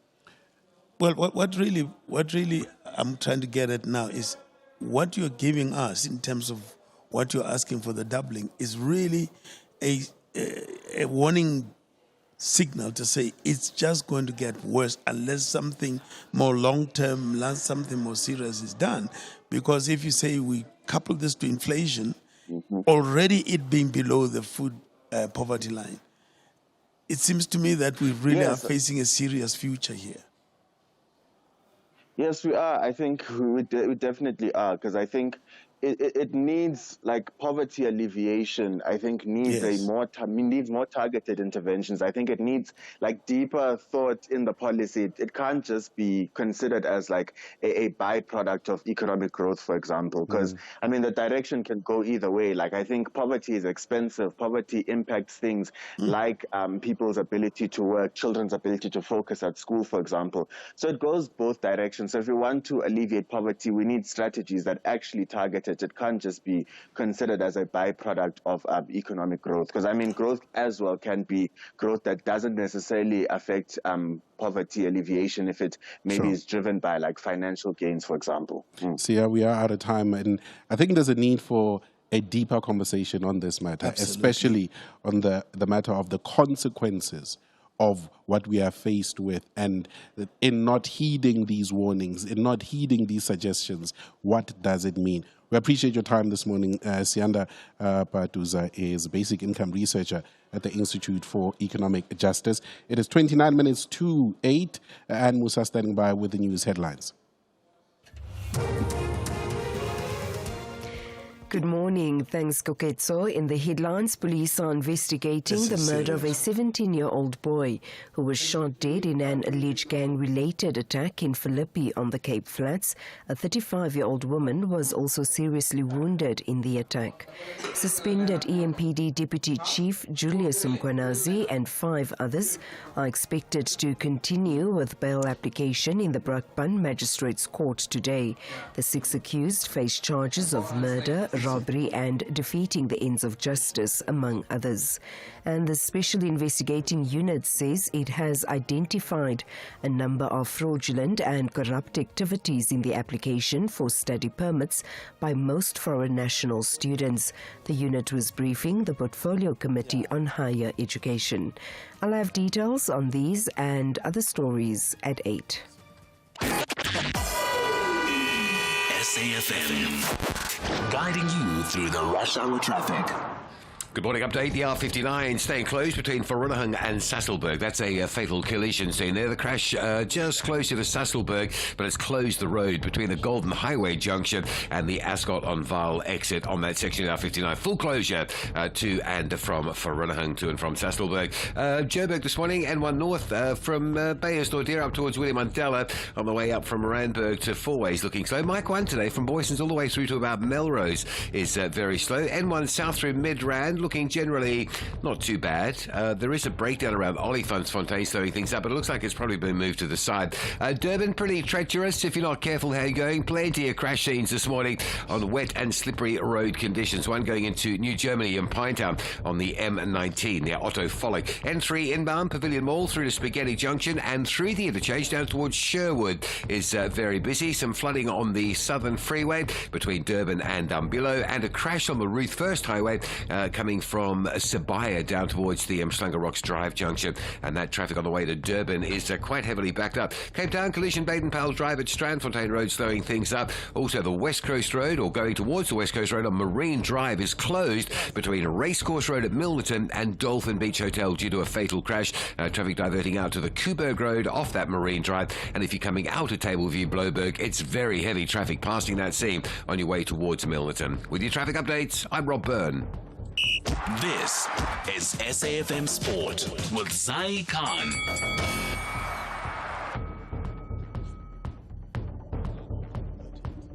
Very good morning to you. Let's kick it off with soccer action, and we'll bring it to you with Kaizer Chiefs. They had a wonderful night. They came from behind twice to earn a 2-2 draw with Richards Bay in the Betway Premiership clash. All happened at the Princess Magopa Stadium.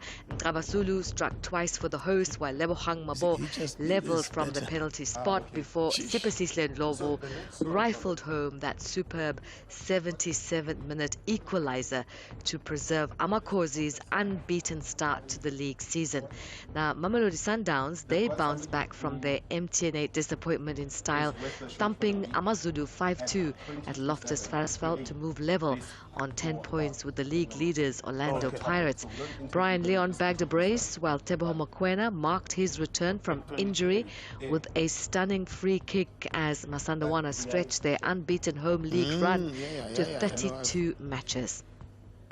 Golden Arrows carried their MTN8 momentum into the Betway Premiership, beating Stellenbosch 1-0 at the King Zwelithini Stadium as well. Now, AmaZulu, of course, this win Arrows, this win is their first league victory, lifting them to 6th place, while Stellenbosch dropped to 11th after a second defeat. Polokwane City and Milford FC played out a goalless draw at the old Peter Mokaba Stadium in their Betway Premiership clash. Now, the result keeps newly promoted the Stallions unbeaten, sitting 5th on the log with 7 points from 4 matches.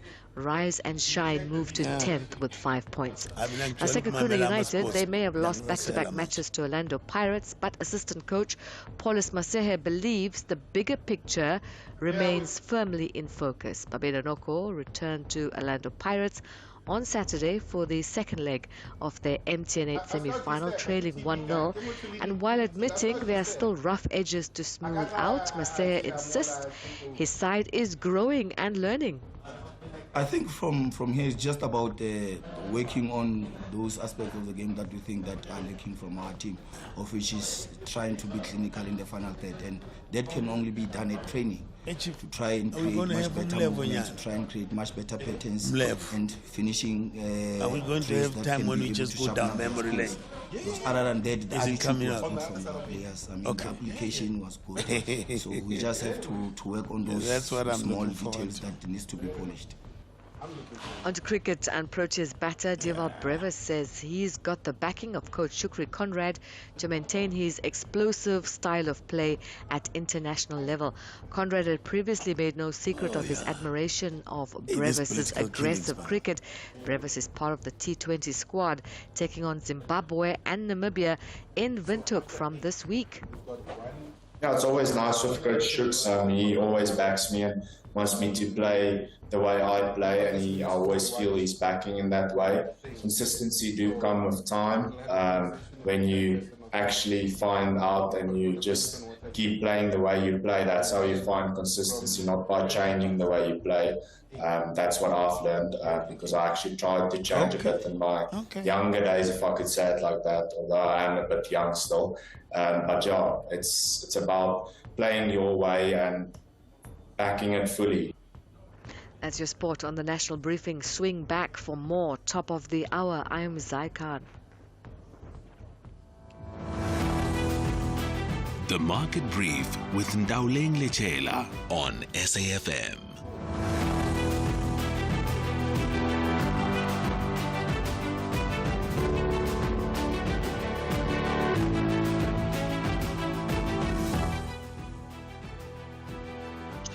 Good morning. Getting right into your market brief this hour, kicking things off with the Pay Inc. Net Salary Index. Now, South African households got some relief last month, but it may be too early to call it a turnaround. Now, the index tracking take-home pay for about 2.1 million wage earners shows real net salaries rose 0.4% month on month to 20,269 rands. Now, this is the first increase in 9 months as inflation eased to 4.3%. But there's always a big but. Purchasing power was still 2.2% lower than a year ago, while real salaries are down 2.1% this year. And with global oil prices volatile amid Middle East tensions, higher fuel costs could quickly erode that relief, keeping household spending under pressure. Moving over to company news. If you own a car, Mete's latest results give some insight into what's happening both under the bonnet and on the showroom floor. The group supplies components to vehicle manufacturers and sells replacement parts through its aftermarket businesses, including AutoZone. While Toyota and VW lifted production in the first half, Ford volumes fell sharply.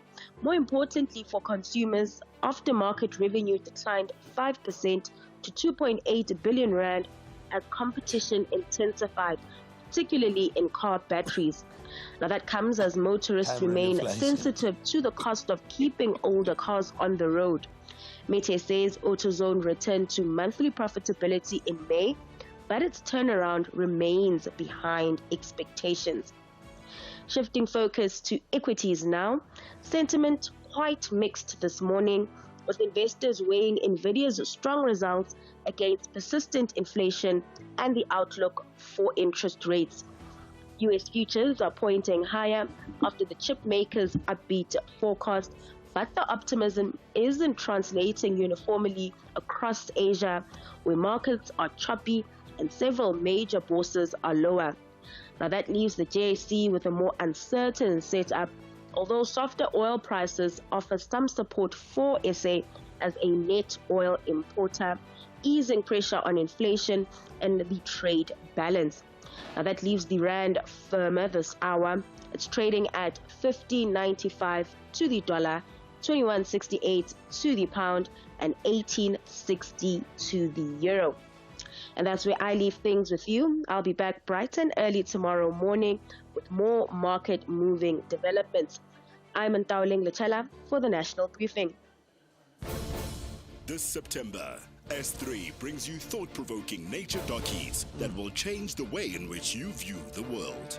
Temperature Rising tells the story of three activists as they grapple with what thinking globally and acting locally means as they fight the barriers to climate action. Airs Sunday the 8th of September. Channel your inner activist with our selection of premium dockies Sundays at 5 p.m. only on S3. Open up. Hurry! Get super-sized savings at Spar for 4 days only. Get 5 kg Goldie IQF chicken mixed portion and a free 2-litre Spar letter, twist or iron brew for $1.99. Save 89 Rand. Or 2.25-litre Coca-Cola, Fanta, Sprite or Stoney. 0 range only. Any 3 for 40. Save 14 Rand. Price is valid from 27 till 30 August. While stocks last. Max 5 deals per product per customer. Only at Spar. T's and C's apply. Conversations that you connect with and react to. SAfm 104.2, 107 nationwide.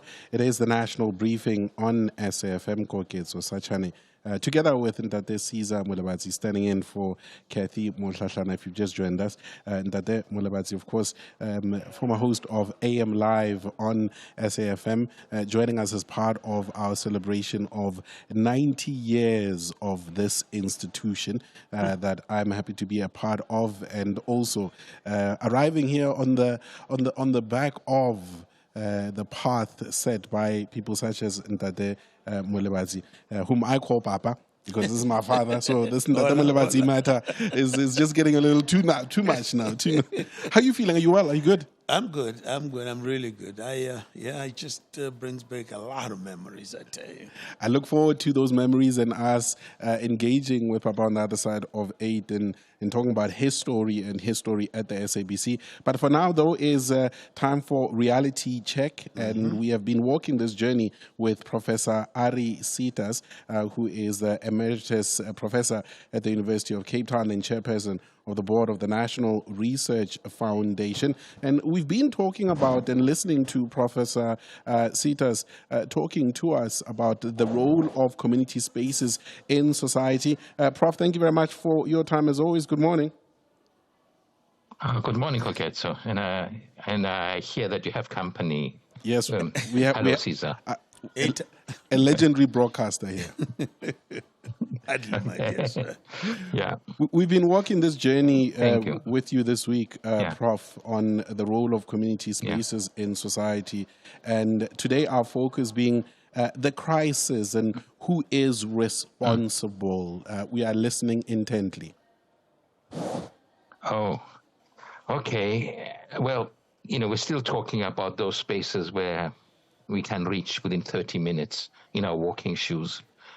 And, just people are calling in, and of course, the blame game has started because we are very close to local government elections, and the crisis immediately conjures up images of the blame game now. So I would try and resist entering a kind of a blame game this morning. And instead of using the crisis, as you called it, as a vehicle through which people can be blamed and votes can be got, as something that is a crisis that needs to be solved. And I'm going to use big words, and I'm joking a bit now, like maintenance, integrity, participation, and what has broken down. A lot of my colleagues and I look at how things break down in communities. We can blame systems, we can blame structures, we can blame people, and we get on with our business. And we ourselves also break things. So there are at least, I think, 4 areas of responsibility that we need to think about. Of course, government has to be there. It owns or funds many of these spaces, designs the programs, and lets provincial or municipal authorities to carry the bricks for things to happen and bring the machines in and so on. But the questions pop up. In the keenness to deliver brick and mortar, it's rare that we have long-term programs about who maintains them. Is there something wrong with initiating and not maintaining? The contractor who gets the tender goes and buys people beer afterwards and everybody is very happy. But is there a long-term idea about how this is going to be maintained? Is it part of the brief? Is it part of the responsibility? And then in terms of principles, how are they staffed? What is being brought in? What is the human component in all this? And what are the responsibilities? And to get even cruder than that, who pays for electricity and security? Isn't it tragic that security is needed in communities? Of course it is. We all dream of a future where we don't even need police stations or security, but let's get real. It's a reality check. Who repairs the buildings? Who programs activities? Are these activities a tick box activity that comes from national, or are they accessible? Why are communities not interested in many cases? And are budgets protected? If there is a crisis, we know about it these days because there are whistleblowers. Isn't it tragic that we need whistleblowers instead of communities being very aware that things are not working and moving towards fixing them? So government, in a sense, I would agree with people, has a lot of questions to answer about community spaces. And then the second area would be municipalities. Of course, community spaces technically exist, but they become unusable. And why? And create the crisis. Why? Of course, it's very simple things, but very complex to solve. The roof leaks. Toilets don't work. Electricity is disconnected. Sometimes equipment disappears. Opening hours shrink. And there is no programming. So any community space, whether it's a building or it's an open space, is not an institution unless it is alive, unless it brings people together.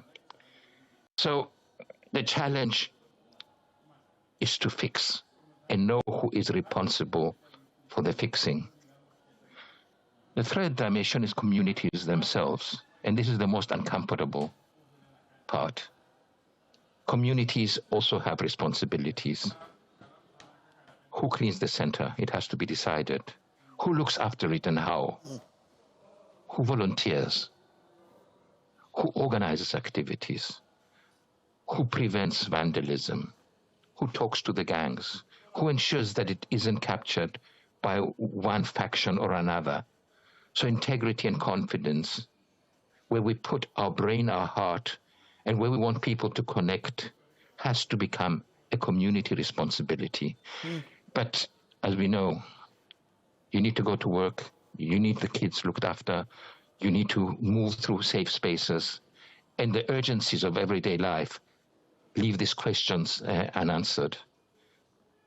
And then there is a fourth dimension, which involves the big words civil society, social responsibility. There is a role for external agencies like foundations, trusts, encourage things and put money and resources into community building. But the issue is, for how long?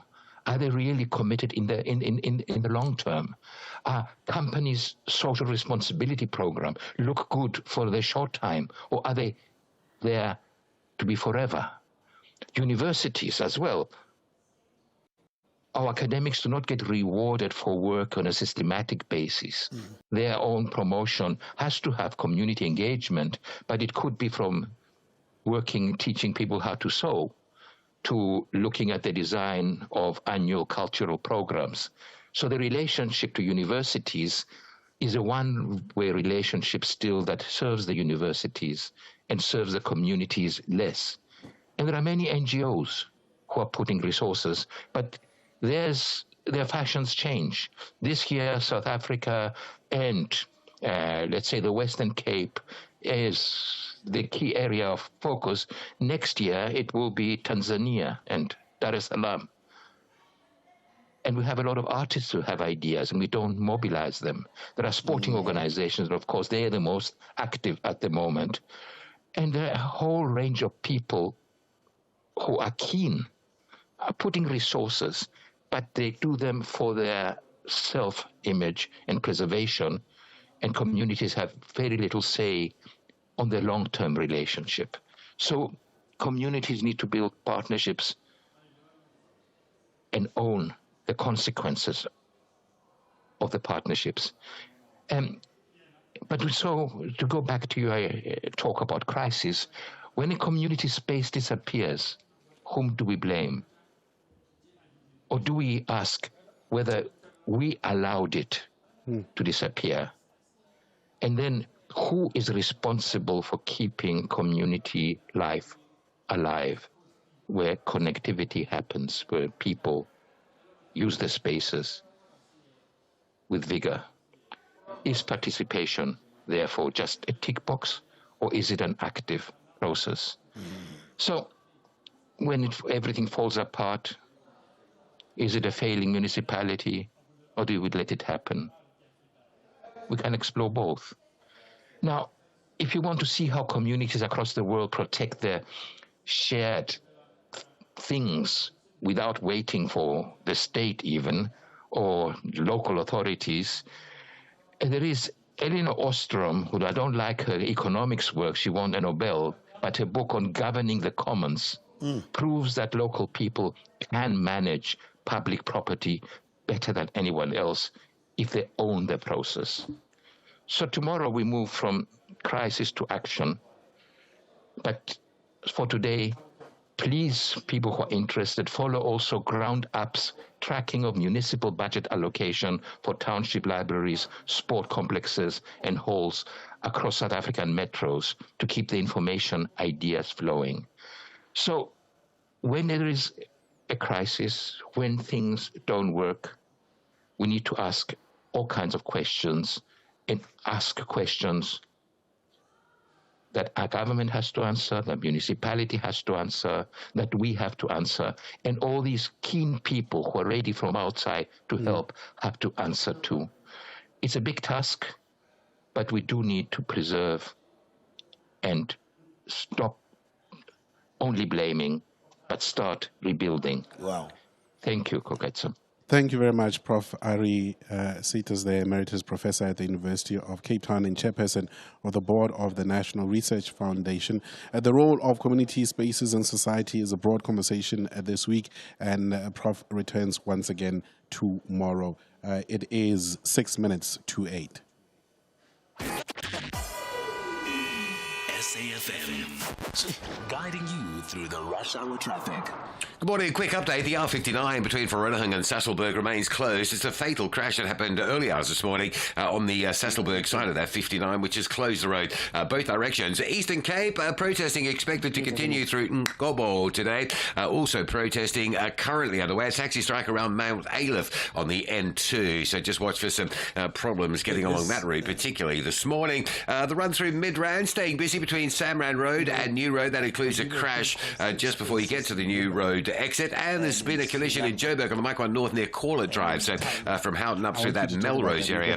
Very slow. Durban, the Ruthfirst Highway coming from Sabaya in towards Umhlanga. A big multi-vehicle pile-up there before the Umhlanga Rocks Drive exit, still causing some delays. Crash on the M19 westbound before Otto Follick going into New Germany from Dunkeld Road quite slow. N3's under pressure. Paradise Valley through Spaghetti Junction. M4 Southern Freeway queuing up through Jacobs and the Clarewood area this morning on your way into Durban as well. And Cape Town, the Marine Drive option out to Tableview remains closed from Racecourse Road at Milnerton out to Dolphin Beach Hotel. That's a fatal crash. So you'll come off Marine Drive at Racecourse Road, go up the Kuberg Road, work back Blowberg Road. That's all very busy. And the queue coming out of Sunningdale, Blowberg, Parklands and Tableview on West Coast Road, Marine Drive, passing that scene on your way to Milnerton is fairly monumental. Big queues there due to onlooking. With your traffic update, I'm Rob Byrne.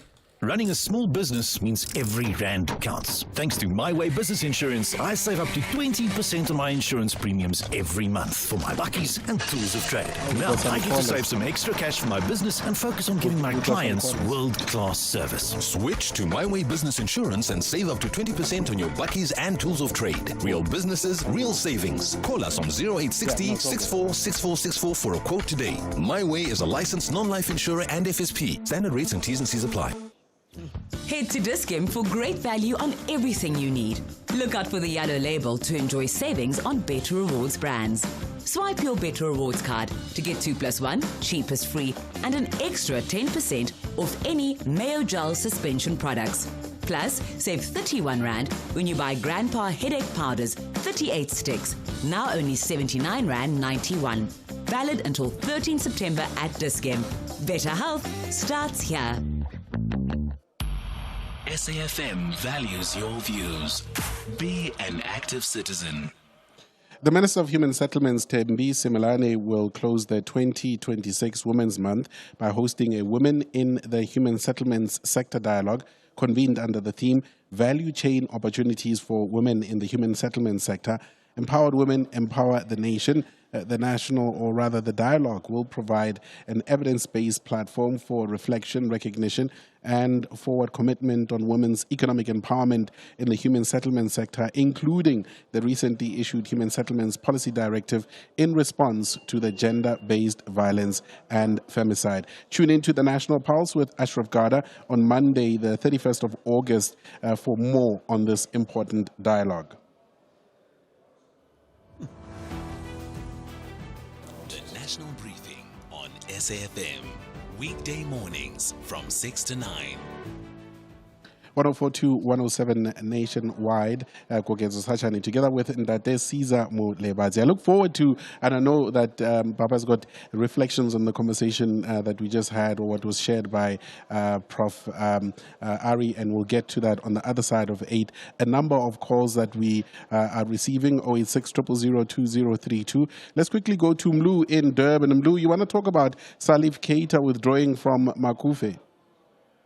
Thank you very much. Yes, my brother, how are you? We're good. Go ahead, Mlu. We don't have a lot of time. Go ahead. Okay, no, it's fine. No, my issue here, Koketso, is that Salif Keita, we have our own musicians, you know, as much as we want to expand this thing across Africa, but at the end of the day, we have our own Ringos, we have our own Letambolos and others. So I think we need to harvest around first at home. But on top of that, Koketso, my issue here is that we seem to be too soft on African countries when they have these issues that are thrown into them, and then the people they run to South Africa. You remember, Koketso, how much money was invested by the likes of Thabo Mbeki and Mandela's intervention around African countries, trying to put down the fires in their own countries. We talk about the DRC and others, and many other countries. But at the end of the day, when we have to now defend our own territory, then they begin to cry foul. I don't think that is fair. And even the president, we don't have to be polite at the end of the day, whether it's diplomacy or not, but we don't have to be polite to stand our ground and say, but this is our country that we need to defend at the end of the day. Yeah, you know, it's so sad about this, because I was reflecting on this after I heard the news, you know, because this country spent money in Mali, where SALIF comes from, and building and preserving some of the most amazing Timbuktu. Exactly. And as much as we have to be sensitive to what Africa thinks, I think sometimes they don't give enough due to South Africa, really. That's a very interesting take, that one. And I do remember that project, which was headed at the time, remember, by President Thabo Mbeki, and also a particular academic out at UCT, if I'm not mistaken, Timbuktu preservation of the Mali manuscript. I remember that. I carry a tattoo on the back of that, and that's a whole other story, but that lives dear to my heart. It is 8 o'clock, time for the latest in news, but also before we get to the news, here's a quick reminder to you, Mzansi, that we do have, of course, an important conversation around outsurance. Deciding to ignore the GPS may cost you a longer commute, but deciding to stay with your current car insurance could be costing you thousands of rands in savings a year with outsurance. A 37-year-old Lerato saves a mind-blowing 599 Rand per month on her 2026 Kia Sonet. Switch to outsurance today. You too could be one quote away from having more money in your pocket every month. SMS out to 30754. That's out to 30754. Licensed insurer and FSP. TCs and information online. Outsurance will go out of their way to try and save you money on your car insurance. If they can't, ask for 500 Rand. SMS out to 30754. That's out to 30754.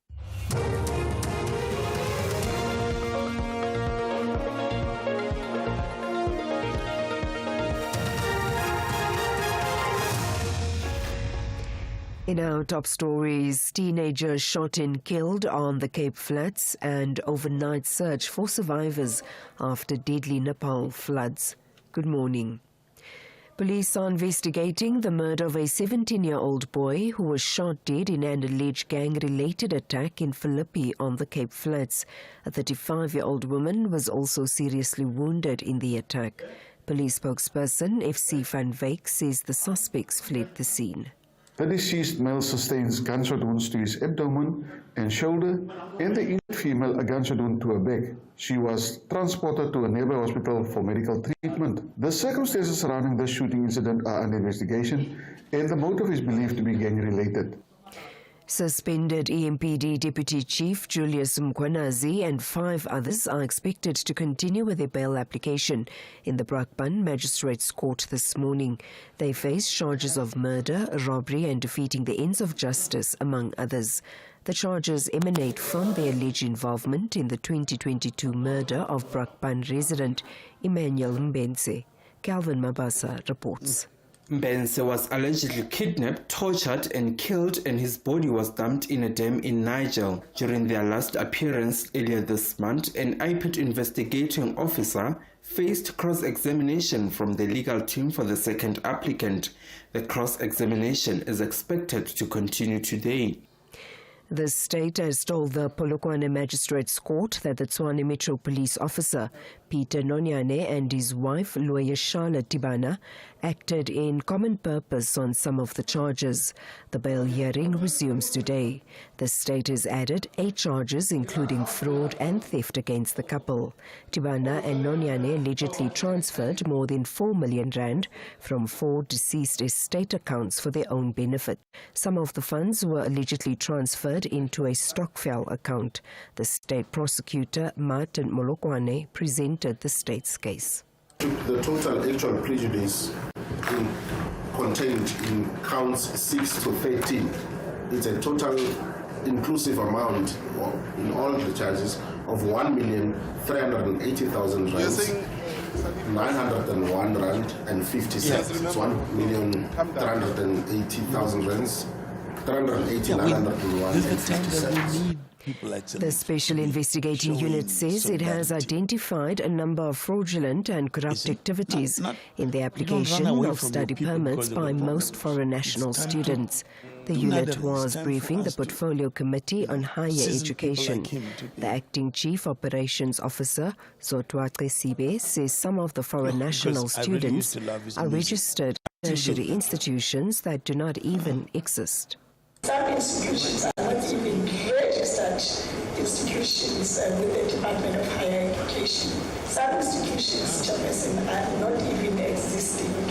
And then upon expiry of the study visas, most of the foreign nationals, they will apply for change of statuses to either to other temporary visas. Each they will use the retired visas or visitors visas to continue.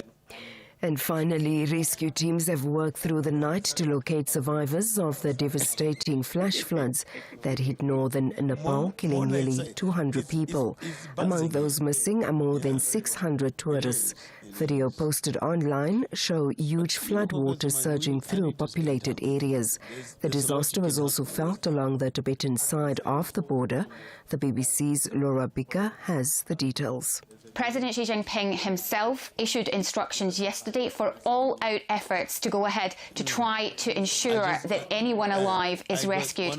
We heard from the People's Liberation Army and the Air Force. They did manage to get an aircraft in the air to try to survey the area, but it does seem that even getting near the affected region is extremely difficult at this time. Not only are they dealing with high altitude, but they're dealing with the aftermath of this disaster, which seems to have blocked all roads, and still communications are blocked.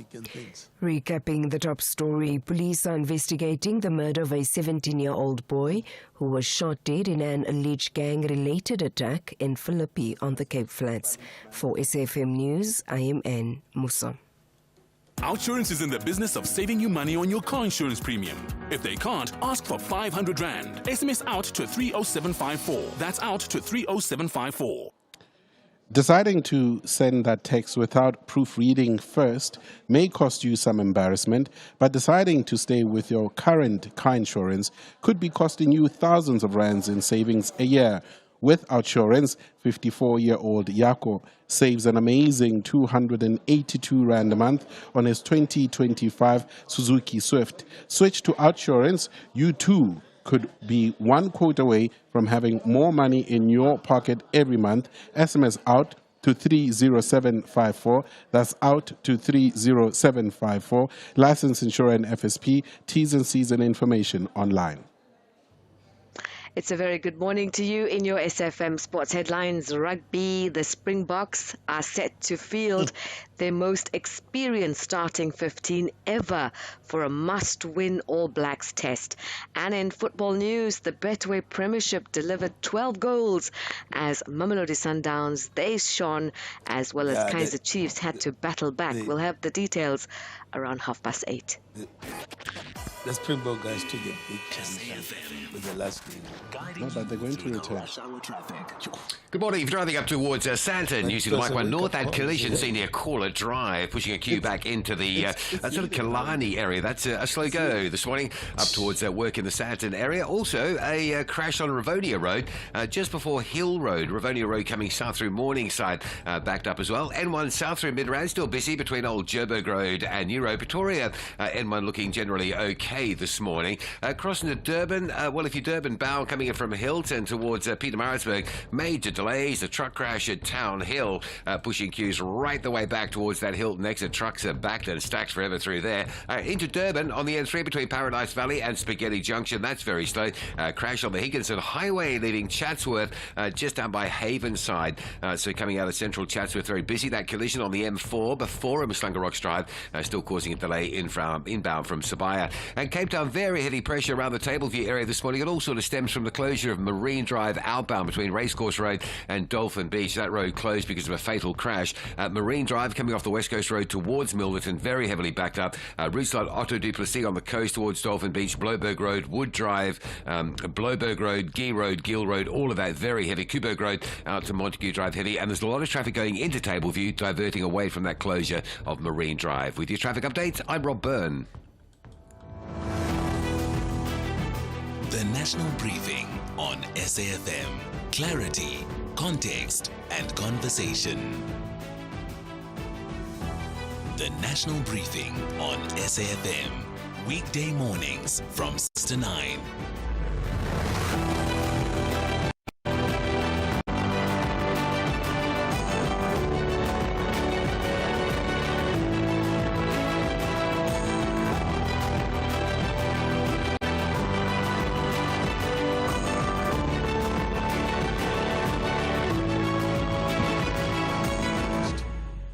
Nine minutes past 8. We're in the third and final hour of the national briefing for this morning. Koketso Sachane, together with Ntate Siza Molebatsi, standing in for Kathy Mohlahla, and Ntate Molebatsi with us, of course, as part of SAfm celebrating 90 years. And we will, in the next few minutes, focus on Papa himself, talking about his story with SAfm and just broadly about the man that is Ntate Siza Molebatsi.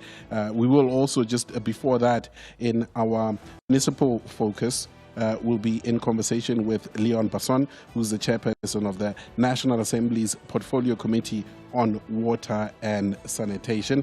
And then also a reminder, as always, that we have our built-in Mzansi feature, and I look forward to the conversation that we'll be having with Lisa Kanya Mbasa, maths and science tutor, to speak to us on the work that is being done in the area of the Eastern Cape. It is 10 minutes past 8. Welcome to the national briefing. If you've just joined us, Koketso Sachane, together with Ntate Siza Molebatsi.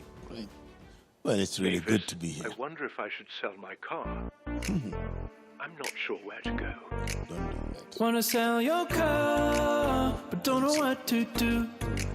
You don't have to go far, we come to you. If you're rolling in a 1.5 or a Lekker 2.2, doesn't matter what you drive, we buy cars once you. We Buy Cars, the easiest way to sell your car by far. If you think you cannot afford a lawyer, think again. Clientele Legal provides tough professional lawyers for an affordable monthly premium. Our range of plans include cover for you, your spouse, children, and extended family. Plans include cover for civil, criminal, and labor-related matters. Whether it's protection orders, gender-based violence, uncontested divorce, or poor service, your Clientele Legal lawyer will be there to assist you.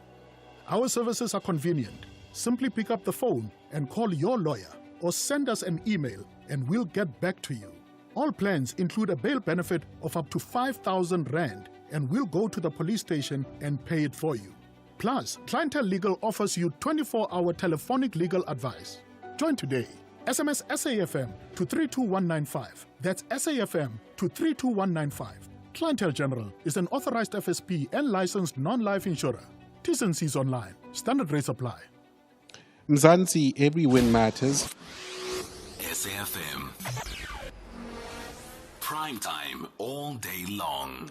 A reminder that every win matters, airtime and data to stay connected, 10,000 rands to help with essentials, or even 100,000 rands that could change the whole family story. Watch Skim Sam at 7:30 p.m., a new time slot for Uzalo at 8 p.m., and Generations The Legacy at 8:30 p.m. every weekday. Most importantly, spot the daily show code on screen. WhatsApp it to 076-288-7863 for your chance to win. It's 90 days of winning and 90 days of drama on SABC One. T's and C's apply. Visit sabc1.co.za. Municipal Watch, bringing your local issues on the national agenda. SAfm, leading the conversations that move us. It is that moment. The National Assembly's Portfolio Committee on Water and Sanitation has been holding public participation meetings in different provinces to address water challenges faced by communities. They are getting public views on the Water Services Amendment Bill, which is expected to address persistent challenges facing South Africa's water sector sector, including unreliable water and sanitation services. To share a bit more on this and talk about what communities have been saying regarding the bill, we're joined on the line by Leon Basson, Chairperson of the National Assembly's Portfolio Committee on Water and Sanitation. Mr. Basson, thank you very much for your time. Good morning. Good morning, and morning to your listeners. Thank you very much. As a people, as a country, we have consistently, of course, and continue to live the consequences of the challenges around issues of water and sanitation. What does the Water Services Amendment Bill seek to do? Yes, the Water Service Amendment Bill that we are currently busy, as you have mentioned, with public participation in different provinces. We've already done Mpumalanga and Northwest, and this weekend it will be Limpopo. It is to address the challenges that the community have, where the municipalities, that is the license holder of water and or sanitation services, that they don't deliver excellent service to the people, and there is no consequences. Therefore, the new Act allows now that there will be consequences where we will then either intervene in a municipality, or we withdraw the license of the municipality and then hand that over to other service provider that could deliver the service on behalf of that municipality to the community. There is also a position in the amendment bill that we will keep municipal managers in their personal capacity accountable if they do not deliver the required service as pertaining in the water license, and therefore we will act against them. They will not be in a position to use the taxpayers' money or the municipalities' money to fight for against summonses that we issue against them. They'll have to use their own money. There's a question that always arises, and I mean, it's a good thing that we are talking about consequences, but part and parcel of what we have seen and the decline in service has got to do with individuals and how these individuals conduct themselves in these positions. Does the bill at all speak to individuals being held accountable for what is happening in a particular municipality? Yes, certainly. Individuals that is appointed to do a certain job within the water sector, they will be kept in their personal capacity accountable. For too long, we have seen people complaining about we don't have water, the sewers running in the road, they have drilled boreholes, it's not equipped, or there's no diesel to pump boreholes. That will eventually change with the new act, because in the past, they reported municipalities, they reported to COCTA, and it was very difficult for the Department of Water and Sanitation to act against municipalities because they don't report to the Department of Water and Sanitation. And in this instance now, if the license has been issued by the Minister of Water and Sanitation, the Minister of Water and Sanitation can act, and the Minister of Water and Sanitation, without consulting COCTA, can withdraw a water license. And in what way then do you hope to be able to get in time sort of information so that you can be able to act? And how enforceable then is that action that you'd like to take? So we will have a monitoring system similar to the blue, green, and no drop reports that we get yearly, but they will be on a monthly basis. They will be monitoring, the quality of the water will be monitored on a monthly basis, and also communities, there will be a hotline where communities can complain, where the Department of Water and Sanitation will then investigate and then act against those that do not deliver the service. We're in conversation with Leon Basson, Chairperson of the National Assembly's Portfolio Committee on Water and Sanitation, talking about the public hearings that they are holding on the Water Services Amendment Bill. You mentioned, Mr. Basson, that you were in Mpumalanga recently. What are the views of citizens on this particular bill, or what have you, as parliamentarians, learned are the core areas of concern by citizens? Well, I would say 99.9% of the citizens support the amendment bill. In our public hearings and their written submissions that they make, they are happy that something is changing to make sure that they could have on a daily basis water. You know, people in that province as well as in Northwest, it's like refuse removal. They see the truck once a week. That's what happened with water as well. Once a week someone will come past, get water. Elderly people's got to walk far to get some water, whilst they've got taps in their houses. And that is a neglect by municipalities. There's a lot of corruption with the tanker mafia, where they damage the infrastructure, and the municipalities are not looking after the infrastructure. And therefore, we are moving away, and we should move away from tankering. Tankering should be an emergency service, not a daily service, which people only receive once a week. All right. We appreciate your time this morning. Excuse me. Leon Basson, Chairperson of the National Assembly's Portfolio Committee on Water and Sanitation. It's 8:20.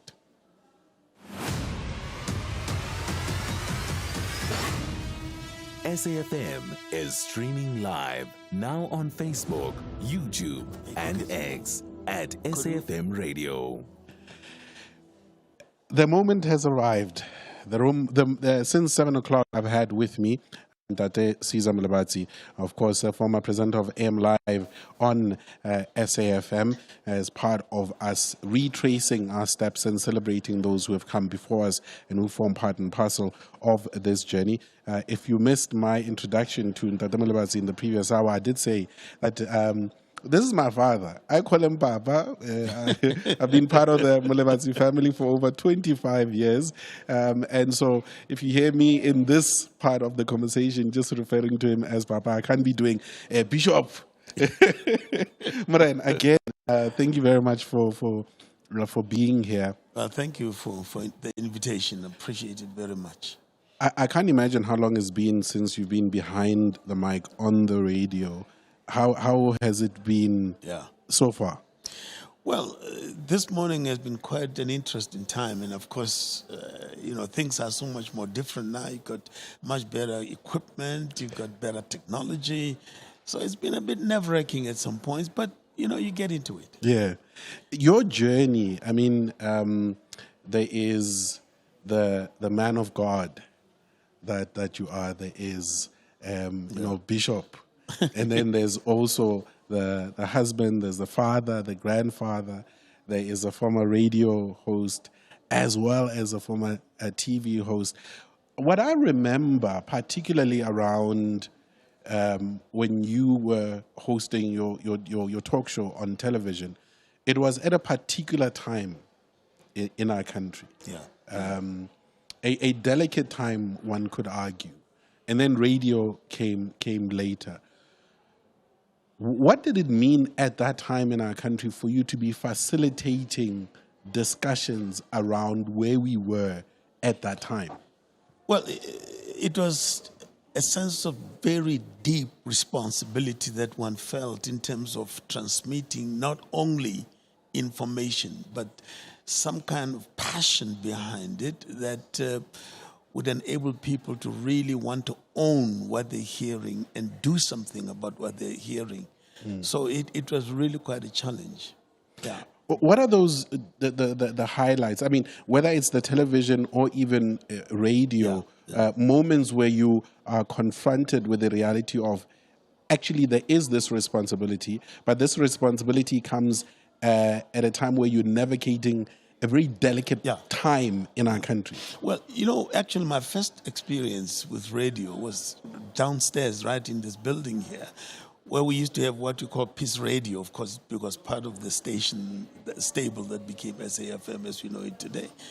And that time, it was just before the elections in '94, and the Peace Radio's responsibility was to try and get the full story on each and every published anecdote or incident that you have. So if there are two people who've been talked about in the media, you try to get both of them on so that the truth must come out. Because we used to have, and I think of people like Frank Chikane who used to say that truth is truth, no matter who says it. So you want to try and bring the people to come to the point of truth, because only in truth you will find liberation, find freedom.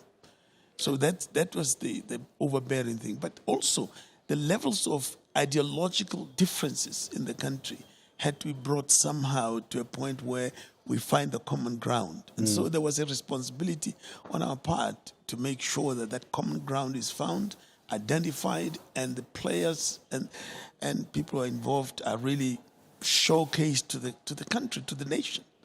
And that was really quite a lot. But at the same time, there would be those light moments when you were able to actually get the country to forget a little bit about the problems they have and just remember that we are on a journey, and therefore be patient with yourself, be patient with the leaders, that kind of thing. Yes. Ndada Molebatsi is with us. You can share your thoughts, reflections, memory of the man, whether it is television, Peace Radio, SAfm, and also from the pulpit as well.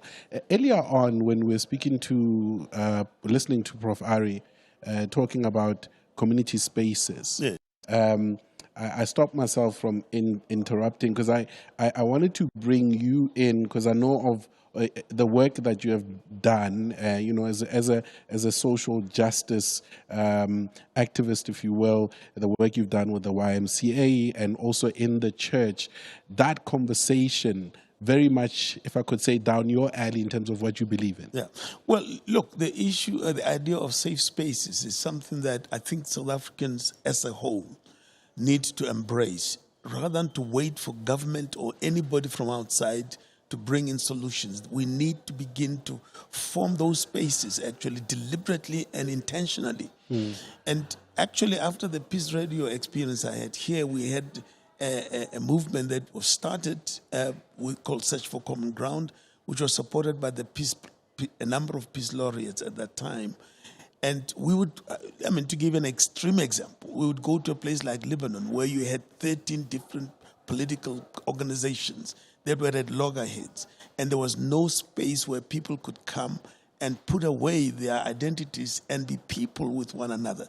Create a safe space where you were able for people to talk without being interrupted. We did that in Lebanon. We did that in Sri Lanka, and now some of my colleagues are doing it in Thailand, and so on. So safe spaces are an important responsibility of the community where you actually deliberately look for that within the context of the church. For instance, I often marvel at the fact that every Sunday preachers are talking to hundreds of thousands of people.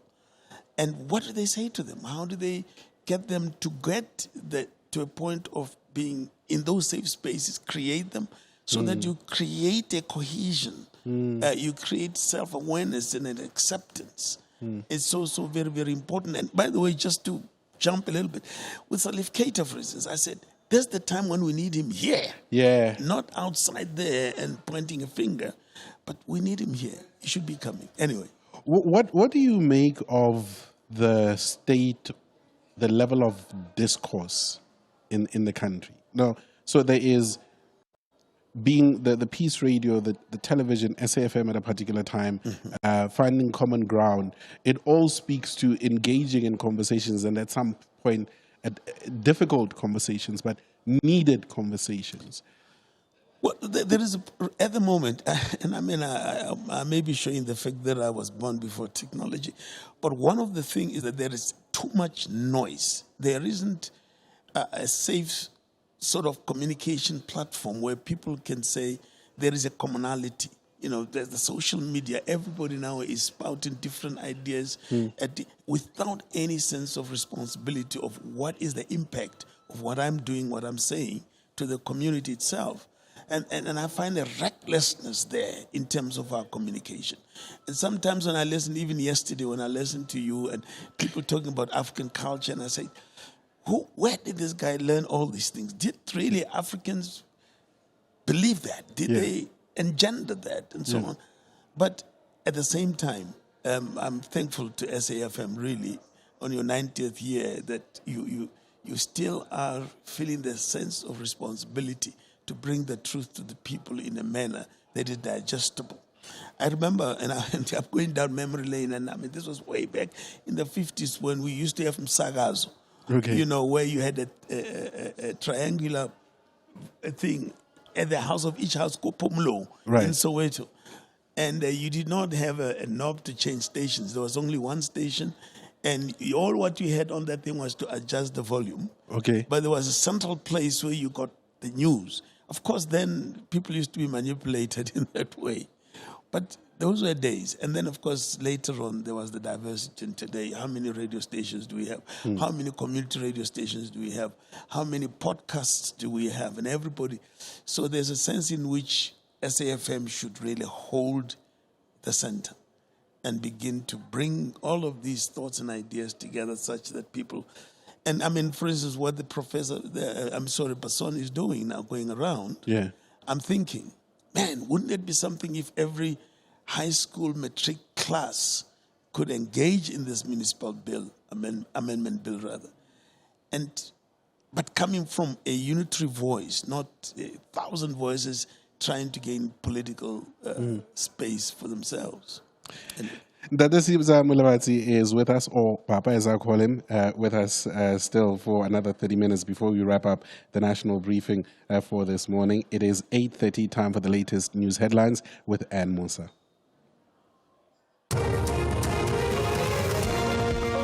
Good morning. Thanks, Koketso. In the headlines, DA leader Jordan Hill-Lewis says his party's priority after a successful local government election will be to fix the eThekwini Metro's water problems. Hill-Lewis held an election meeting in Mhlanga last night. Police are investigating the murder of a 17-year-old boy who was shot dead in an alleged gang-related attack in Philippi on the Cape Flats. A 35-year-old woman was also seriously wounded in the attack. And a military judge has reportedly ruled that the alleged mastermind of the 9/11 attacks on the U.S. will stand trial in 2028. I'll have details on these and other stories at 9. SAfm, guiding you through the rush hour traffic. Very good morning. The R59 between Vereeniging and Sasolburg remains closed. Big fiery truck crash there earlier this morning. Unfortunately, a fatality in the road. Likely probably to stay closed for some time. Joburg's Mike 1 going north slow today from Houghton up towards the Grayston Drive exit. Also a crash on Rivonia and Hill in Morningside. Really quite big. Traffic badly, Rivonia Road and South Road coming through Morningside on your way to Sandton. Very busy as well. Midrand starting to ease on the M1 South and Pretoria, looking quite good on that section of the M1 as well. Backlog on the mighty Mopani Highway, expect some delays down to Theo Martins this morning. Now, if you're driving into or approaching Pietermaritzburg, a truck crash earlier near Town Hill, that is still causing a delay. A backlog of truck and vehicular traffic coming into that from Hilton. It is looking better, but there's still a whole pile-up of traffic through there. Durban to Higginson Highway crash at Havenside seems to be cleared out of the way. The M4 South crash, Adam Schlanger, that is gone as well. Now, Cape Town, a major delay if you're around the Tableview area. It all stems from the closure of Marine Drive from Milnerton going up to Tableview on the northbound track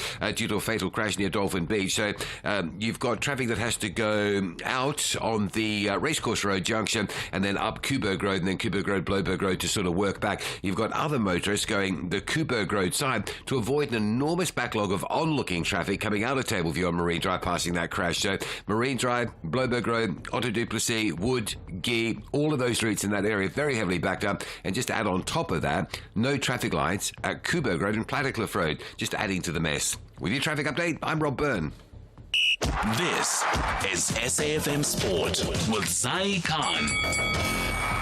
Zai Khan, my dear father and co-host here in Molebatsi, we had a brief discussion about the All Blacks being walloping the Springboks, and I said to Molebatsi that there's going to be a very clear response from Rassie and the boys, and it goes without saying that the most experienced ones are the ones that are going to step up for that next match in Cape Town. Yeah, I think I agree with you both, but you know what? The experience is nice, but a win over the All Blacks is exactly what we want.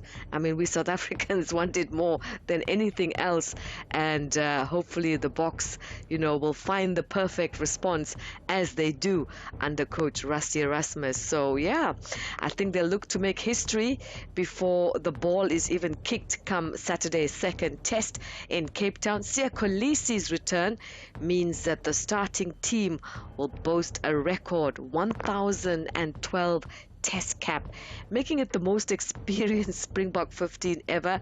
There are milestones for Peter Steph du Toit. He's set to earn his 100th test cap, while Oxen Chair reaches the 50th test mark as the Boks are looking to level the series 1-1. Soccer, it was an entertaining night in the Betway Premiership. 12 goals scored across 4 matches. Mamelodi Sundowns thrashing AmaZulu 5-2 to stay level with Orlando Pirates at the top, while Kaizer Chiefs fought back twice to earn a 2-2 draw against Richards Bay, and that was thanks to Sipesisle Ndlovu's late equalizer. Golden Arrows edging Stellenbosch 1-0, while Polokwane City and Milford, they shared the spoils and the score there, producing, of course, no goals, a goalless draw. Now, Orlando Pirate coach Abdusalam Wadu believes Tito Maswangani had all the talent to play at this year's FIFA World Cup, but says the midfielder only unlocked his full potential after embracing greater professionalism and consistency. Wadu says Maswangani's move to Bahrain is thoroughly deserved and believes the Bafana international still has the quality to reach even greater heights. And I am happy that he came with a fantastic behavior the 24th of June. 24th of June. Fantastic behavior, fresh in every training. And I think you guys have seen his potential at the beginning of the season. Of course, it's somebody that is very important, and I think if he had listened to me last season, he would he would go to the World Cup, definitely. Let's go to cricket, and Proteas batter Deval Brevis says there's no blueprint for success in international cricket. The 23-year-old believes every player has his own style and says coach Shukri Conrad has encouraged him to embrace his natural game rather than trying to fit a mould. With time, you'll notice, and you can certainly feel it. You feel more comfortable out there. You understand more the flow of the game, and yeah, it's a nice place to be when you feel like that. But it's just to always be true to yourself and to have fun. And in this environment, I think with the coaches, Coach Shooks and everyone, that's what we aim for, everyone to be unique in their ways. And finally, cycling. Matthew Brennan sprinted to victory in stage 5 of the Vuelta a España, holding off Jordi Mears to secure his second stage win of the race. General classification leader Tadej Pogačar comfortably retained the red jersey, maintaining his strong advantage. And that's where we'll park the bikes here now for the national briefing. John Gericke is back in the saddle with more sport on SAfm at around 12:30. I'm Zai Khan. 90 minutes, a lifetime of emotion. One tackle can change a season. One goal can make history. One match can bring an entire nation to its feet. The world's greatest football league is back. Experience the skill, the passion, and the rivalries that captivate millions across the globe. The Premier League returns Saturday, 22 August from 3:30 on S3. And wherever you are, stream it live on SABC+.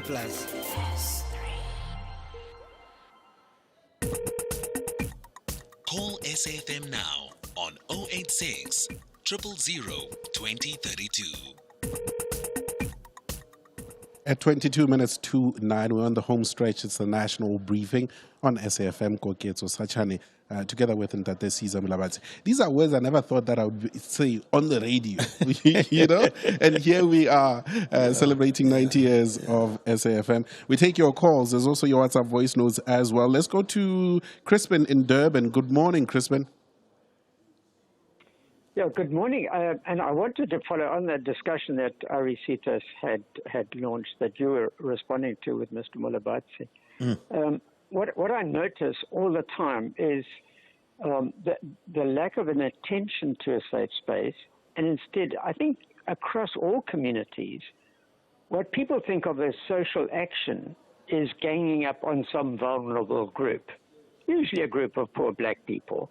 You know, this is seen as kind of asserting yourself, taking action. So the way we think about action to change things is really based on violence. And I think that comes from our traumatic past, actually. But instead, we, as Mr. Molebatsi was talking, this issue of a safe space is absolutely critical. And there are very few places in our society that we actually give any attention to this. So, you know, even churches are not a safe space, especially for women. You know, schools are often not safe spaces. Places that you really think would be the places with that responsibility are failing us. And it's simply an act within everyone's power to help create such safe spaces. Yeah, and this is so important. But you know, we've got a history where we had street committees in this country, where we had local associations, we had stockfells, all those things where people just getting together at that absolute local level and creating a place where people could walk in and walk out without feeling intimidated when they get into those spaces and feeling that somebody will listen to them as much as they will listen to other people. And I think, Crispin, you're absolutely correct. But it's going to take us at the base, right at the local level, to begin to point people to those spaces and create them. The churches can play an incredibly important role. And it's not only the churches, but all faith-based organizations should be able to do that and rise above their own petty little ideological persuasions and begin to focus on the desire to build local people together. Thank you very much, Crispin, for your call. Let's go to Prince Amalanga. Good morning, Prince. Morning, Koketso. Morning to the listeners of the show. Nice show as always. Prince Koketso, I just wanted to comment on the issue of our neighboring countries here. Lesotho and Eswatini. You know, these two countries have become laundromats for criminals to wash their money. How so? And if you go to the haircuts, they'll tell you, when you say how so, I mean, it has been found out that some of the people even involved in the Madanga Commission, they've got identities, two dual identities, one from Swaziland and one from South Africa. So you find out that these countries now are not serving the purpose, but they're hiding these criminals who are laundering money in these two countries, and it's become a trend in the high-profile criminal personalities. I want to understand, and maybe I've missed it. Sorry, Prince. I just want to understand the money laundering allegations that you're making. What have you heard is happening? We've got to understand and know about these things. You know, they have these dual identities. Now you find out this the very same South African appears as another, as John Coase in Swaziland, just making an example. Sure. And then you find out that even Swaziland itself, if you go to people who understand what is going on, Swaziland, you know, is exporting gold, but large sum and quantities of gold. But they don't have gold. They don't have money. Where do they get the gold? And people who are in the Zamazam, hello? No, got you there. I think, you did clarify there. Yeah. Prince Malanga there in Emma Dadeni. Let's go to Eunice in Joburg. Eunice, thanks for your call. Good morning, Eunice. Yeah, hi there, Julius. I see you got Caesar next to you. Wow. Wow. Hi there. That's called a dad joke. Koketso, look, while all the focus is on the Strait of Hormuz, much of the focus is there. I think we just need to keep the eye on, for example, other areas, for example, what's happening in the Gaza Strip. And the suffering continues there. Israel has continued with the bombing campaign there in the Gaza Strip, have reneged on all the agreements, for example, mobile homes, whatever. Last week, there was a drone strike on a tent, on tents there. A little child died there. 7 people died. People were thrown into the sea. Only yesterday, 2 days ago, a 4-year-old boy and a 10-year-old girl were shot dead. So this thing, the carnage continues there. And whilst we're talking of the Gaza Strip, let me just tell you what's happening in the West Bank. I don't know if you're aware, in the village of Kusra, that's Q-U-S-R-A, Kusra, there's 3 houses that are under siege there by Israeli settlers for over 2 weeks. They've cut off the electricity, they've cut off the water, and with the complete help of the Israeli Defense Force, children inside. I mean, these are Nazi-like tactics. Starvation is used as a weapon of war here. I mean, really, the world is quiet. Just in the West Bank itself, there's another village called Taiba. And if you look there, Father Bashar Fadlallah, I mean, he's saying this is the last Christian-dominated village there, and he's crying out that the settlers want the Christian village for people to leave that village. Now, what is important in the West Bank, Koketso, is that it is not under the control of Hamas. It's under the control of the Palestinian Authority, number one. Number two, like in the village of Taiba, this is not a Muslim Jewish problem, because here's Christians who are also being discriminated against. And I think we shouldn't take our eye off what's happening there. It's actually a tragedy, and Israel acts with impunity there. Well, I think... Thanks, Koketso. Yeah, well, sorry to butt in there, but the issue of the Middle East as a whole is a big issue that needs very serious focus. And some of us, of course, were very concerned that, we're talking about Gaza and so on, and we're not talking about Sudan. We're not talking about the millions of people in Uganda, northern Uganda, in Mali, in Burkina Faso, in Somalia. It's very complex. And when you have gone to places like you were saying, West Bank, places like Beit Sahur, East and West Jerusalem, where I've been to Gaza, and the reality there is so sad. And I think that we are not doing justice now, because geopolitics goes to where the bombs are falling from the army of one nation to the other, but we don't even focus on the YMCA that is there in Gaza that has been flattened.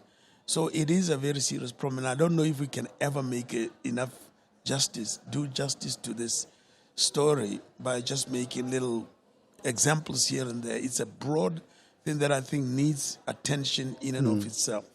We have had a situation in Soweto where we're very fortunate to have both, for instance, the American consulate as well as people from Gaza, for instance, in a meeting together, and there was dialogue, and we managed to do it there on June 14th.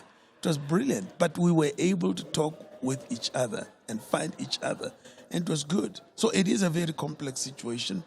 And even now, people are accusing, for instance, that the reason why we're having problems in South Africa is because people are trying to make South Africa to be a pariah so that we can have the focus away from the ICJ so that Israel can have a freer day. And for us to reduce God to a real estate agent where we're fighting for every rock and every cranny in that area, we're just shooting holes, and it's terrible.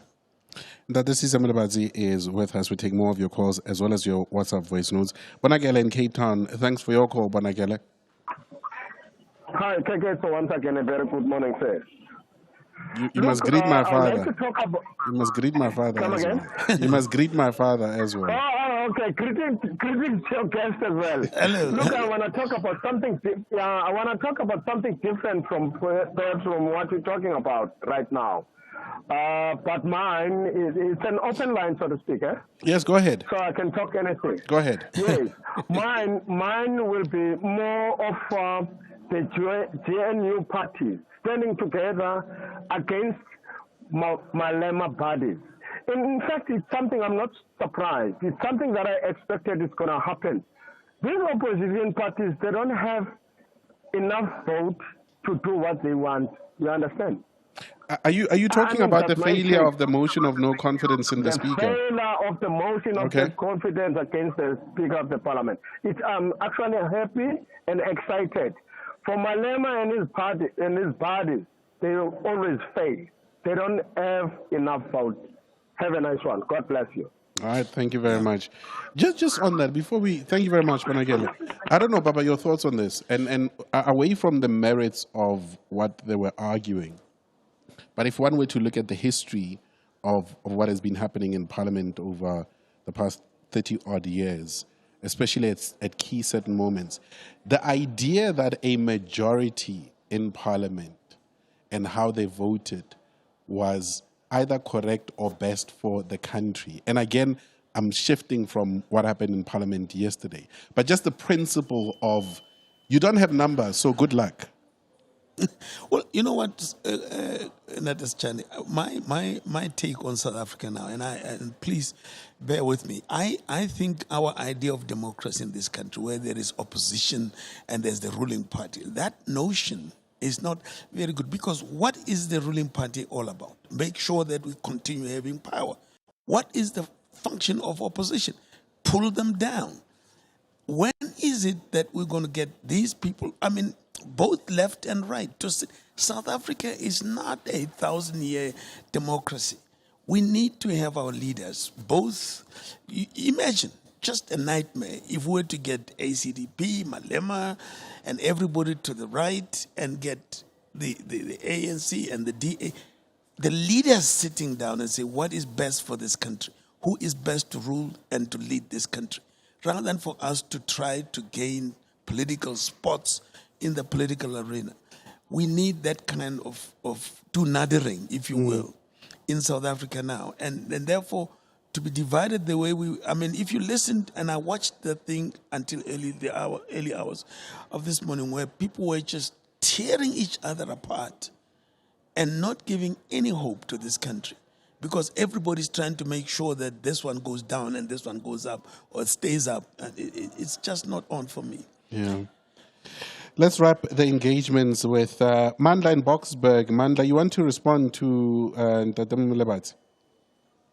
What a breath of fresh air. I know politics is probably the least attractive space for people of moral, good standing, if you like. I would have loved for him to be available still. You know, he exudes the kind of energy that you found in Mandela, what our forebears wanted for this. Yeah, for this democracy. You know, what is in the best interest of South Africa, as opposed to the cheap point scoring that our politicians have degenerated into currently. If he can, please, he must share his contact details. There are a lot of people that may want to be reaching out to him. I think Mandla wants to recruit you, but thank you very much for your call, Mandla. We don't know which party you belong to, but hey. Yeah. South Africa, man, is my party, yes. Some voice notes before we wrap up. Hello. Hi, Koketso and the SAfm listener, and Mr. Caesar Molebatsi there. How you, brah? You remind me when, like, even this, a group of Talom kids, they were singing about you. They say, Caesar Molebatsi, Felicia Mabusa, Daddy Tambo, Felicia Mabusa. You remind me of that time, Mister, when we were having, like, a slot at the SABC. There was a song like that? Crazy time. I didn't know there was a song like that. I tell you. Most interesting. Lost idea. It is 7 minutes to 9. SAfm, guiding you through the rush hour traffic. A couple of issues around Pretoria. One, a crash on Eupheus Road again at the N14. So coming off Roger Dyerson towards the highway, towards sort of Christina de Witt, very heavy. And then behind that, the N14 north to get off at Eupheus Road, queuing up as well. Mighty Mopani Highway queuing down towards the Bend section. Be prepared to queue up there. It looks like maybe some roadworks on the N4 heading towards Durham Port Plaza, going eastbound on that section of Bekwena Highway. Mike 1 slow today from Buccleuch interchange down towards Marlborough Drive as you head into Sandton. There's also just some delays around Sandton Drive and Greyston. That is a crash holding that traffic up. Let's get you that update going into Pietermaritzburg. If you're driving in from Howick or Hilton, truck crash earlier this morning wasn't very serious and traffic is starting to move. A little bit slow, but starting to move as you come down to Town Hill. That's the good news. Ashburton to Market Road, the usual breakdown there. The Hammersdale area down towards Cliffdale, usual breakdown there on your way to Durban, slowing things up. And the N2 southbound, just queuing into Spaghetti Junction and on the ramp to the N3 outbound. Now, Cape Town, a major delay if you're around the Dunoon and Tableview area. Marine Drive closed, Racecourse Road to Dolphin Beach going into Tableview due to that fatal crash. Major delays coming out along that route. West Coast Road, Marine Drive through Tableview past that scene. Bloberg Road, Otto du Plessis all jammed up. On top of that, you've got traffic lights not working. Kuberg Road, Plattercliff Road, the other side of Tableview, plus diverting traffic from Marine Drive arriving via that route into Tableview. You've got a crash on the N7 south opposite Dunoon, another crash south of Plattercliff Road. It's a real mess. If you're around that Tableview area, so much traffic all over this morning. With your traffic update, I'm Rob Byrne. Built in Mzansi on the National Briefing. Our Build in Mzansi focuses on highlighting solutions, innovations, and progress stories from across the country. And here's a beautiful one. Lisa Kanya Mbasa is a maths and science tutor who is making a real impact in communities in the Eastern Cape in particular, looking at the rural village of Ntabankulu, where Lisa Kanya is helping learners unlock their potential in maths and science. Lisa, welcome to SAfm. Good morning. Morning, sir. We need to start off by just thanking you for what you do. Let's start there, Lisa Kanya. Why, or how did we end up here? Why for you was it important to do this work and help these learners? Sir. First of all, helping people with the interpretation of school content is a part of my life. I believe students need patient, special attention, and precise description of content. The challenge is many teachers do not have enough time due to longer classes, or meaning number of students they accommodate during lessons, and limited teaching times. It was then that I saw an opportunity to intervene and help students understand concepts in their mother tongue. I wanted to encourage students to be more excited about education, especially science, as it is part of their everyday lives. Yes. Wow, that is incredible. Please do not tire, sir, because I think any nation that does not look after their youth, and we in South Africa having the vast majority of the population, upwards of 50-60% under the age of 35. I mean, we have to look to our young people in the schools. And that is why, Koketso, one of the things is, please let us look at our teachers. Let us see how we can enforce them. We have a thing called Tutor Trust, where we're trying to help teachers to fill the vocation. But helping our young people with maths and science is just an absolutely must. And it's got to go beyond just the classroom experience that we are allowing, because there's not enough space there. Yeah. Lisa, what help do you need? Because, you know, many hands really make an impact. We thank you for the work that you do. Surely there's help that you need. What help do you need? Yes, my brother. I want to say like this sometimes. There are many challenges that I came across through, but they don't stop me from what I do best. This includes a venue to accommodate the growing number of students that come through my door. Most of all, we need equipment to help deliver the content. The students need more books. We need a digital board. a computer, mobile phone, and a ring light to capture video content for classes. With the help of the public, we can address the challenges and we can reach young minds with knowledge that they deserve to hear and learn. Wow. Yes. Sir. Do we ask for your contact details, or maybe I'll do it a different way, and not overwhelming. You can, those who are able to assist with Lisa, maybe you can just send us a WhatsApp voice note or text to 0614 104 107. Just say Lisa and how you are able to assist. Surely, Papa, there's something that can be done here. Yes, and please open up all those churches which are sitting there closed up and empty. Lisa needs space. No church should be sitting there without being used from Monday to Saturday. Let them use it for young people. Take an offering in your church and see if you cannot hustle enough money to buy a computer for Lisa. Yeah. But again, please send that voice note and let's see how we can connect with somebody such as Lisa and encourage him in what he's doing. Lisa, thank you very much for the work that you do. We'll do our part and hopefully gathering enough people to help you. Thank you very much, man. We really appreciate you. Thank you, sir. Yeah. Lisa Kanya Mbasa, the maths and science tutor in the from Ntabangulu in the Eastern Cape.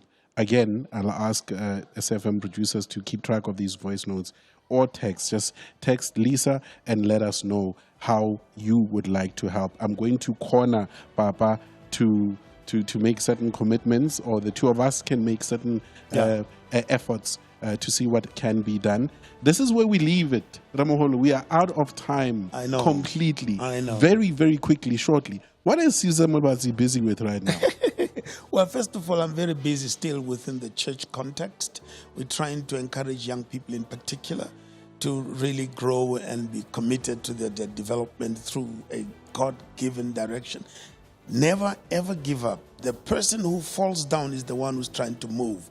The one who's sitting down never falls down, so they don't see it. So try the best you can as a young person, as pastors help those young people.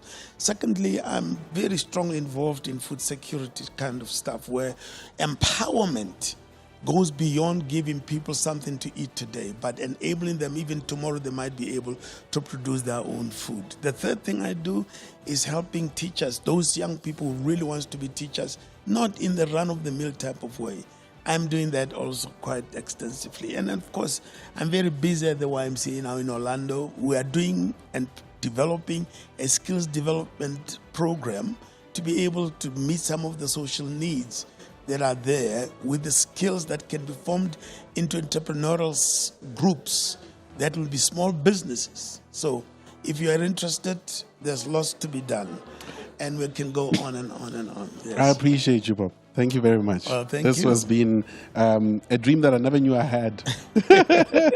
Thank you very much. Thanks to the team, Stanza, Kanya, Lebo, Tumpo as well, and to the legendary Ntate Caesar Molebatsi. Wow. It's 9 o'clock, time for the latest news with Ann Musa. Good morning.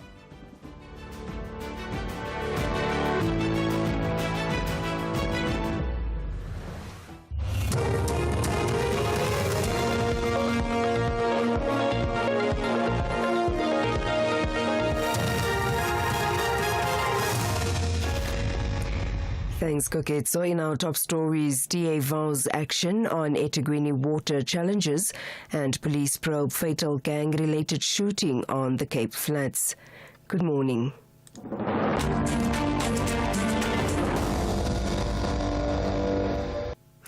DA leader Jordan Hill-Lewis says his party's priority after a successful local government election will be to fix the eThekwini Metro's water problems. Hill-Lewis held an election meeting in Mhlanga last night. He says 65% of the city's bulk water is currently lost and that the city has 13,000 water leaks. The DA leader has told the meeting that the party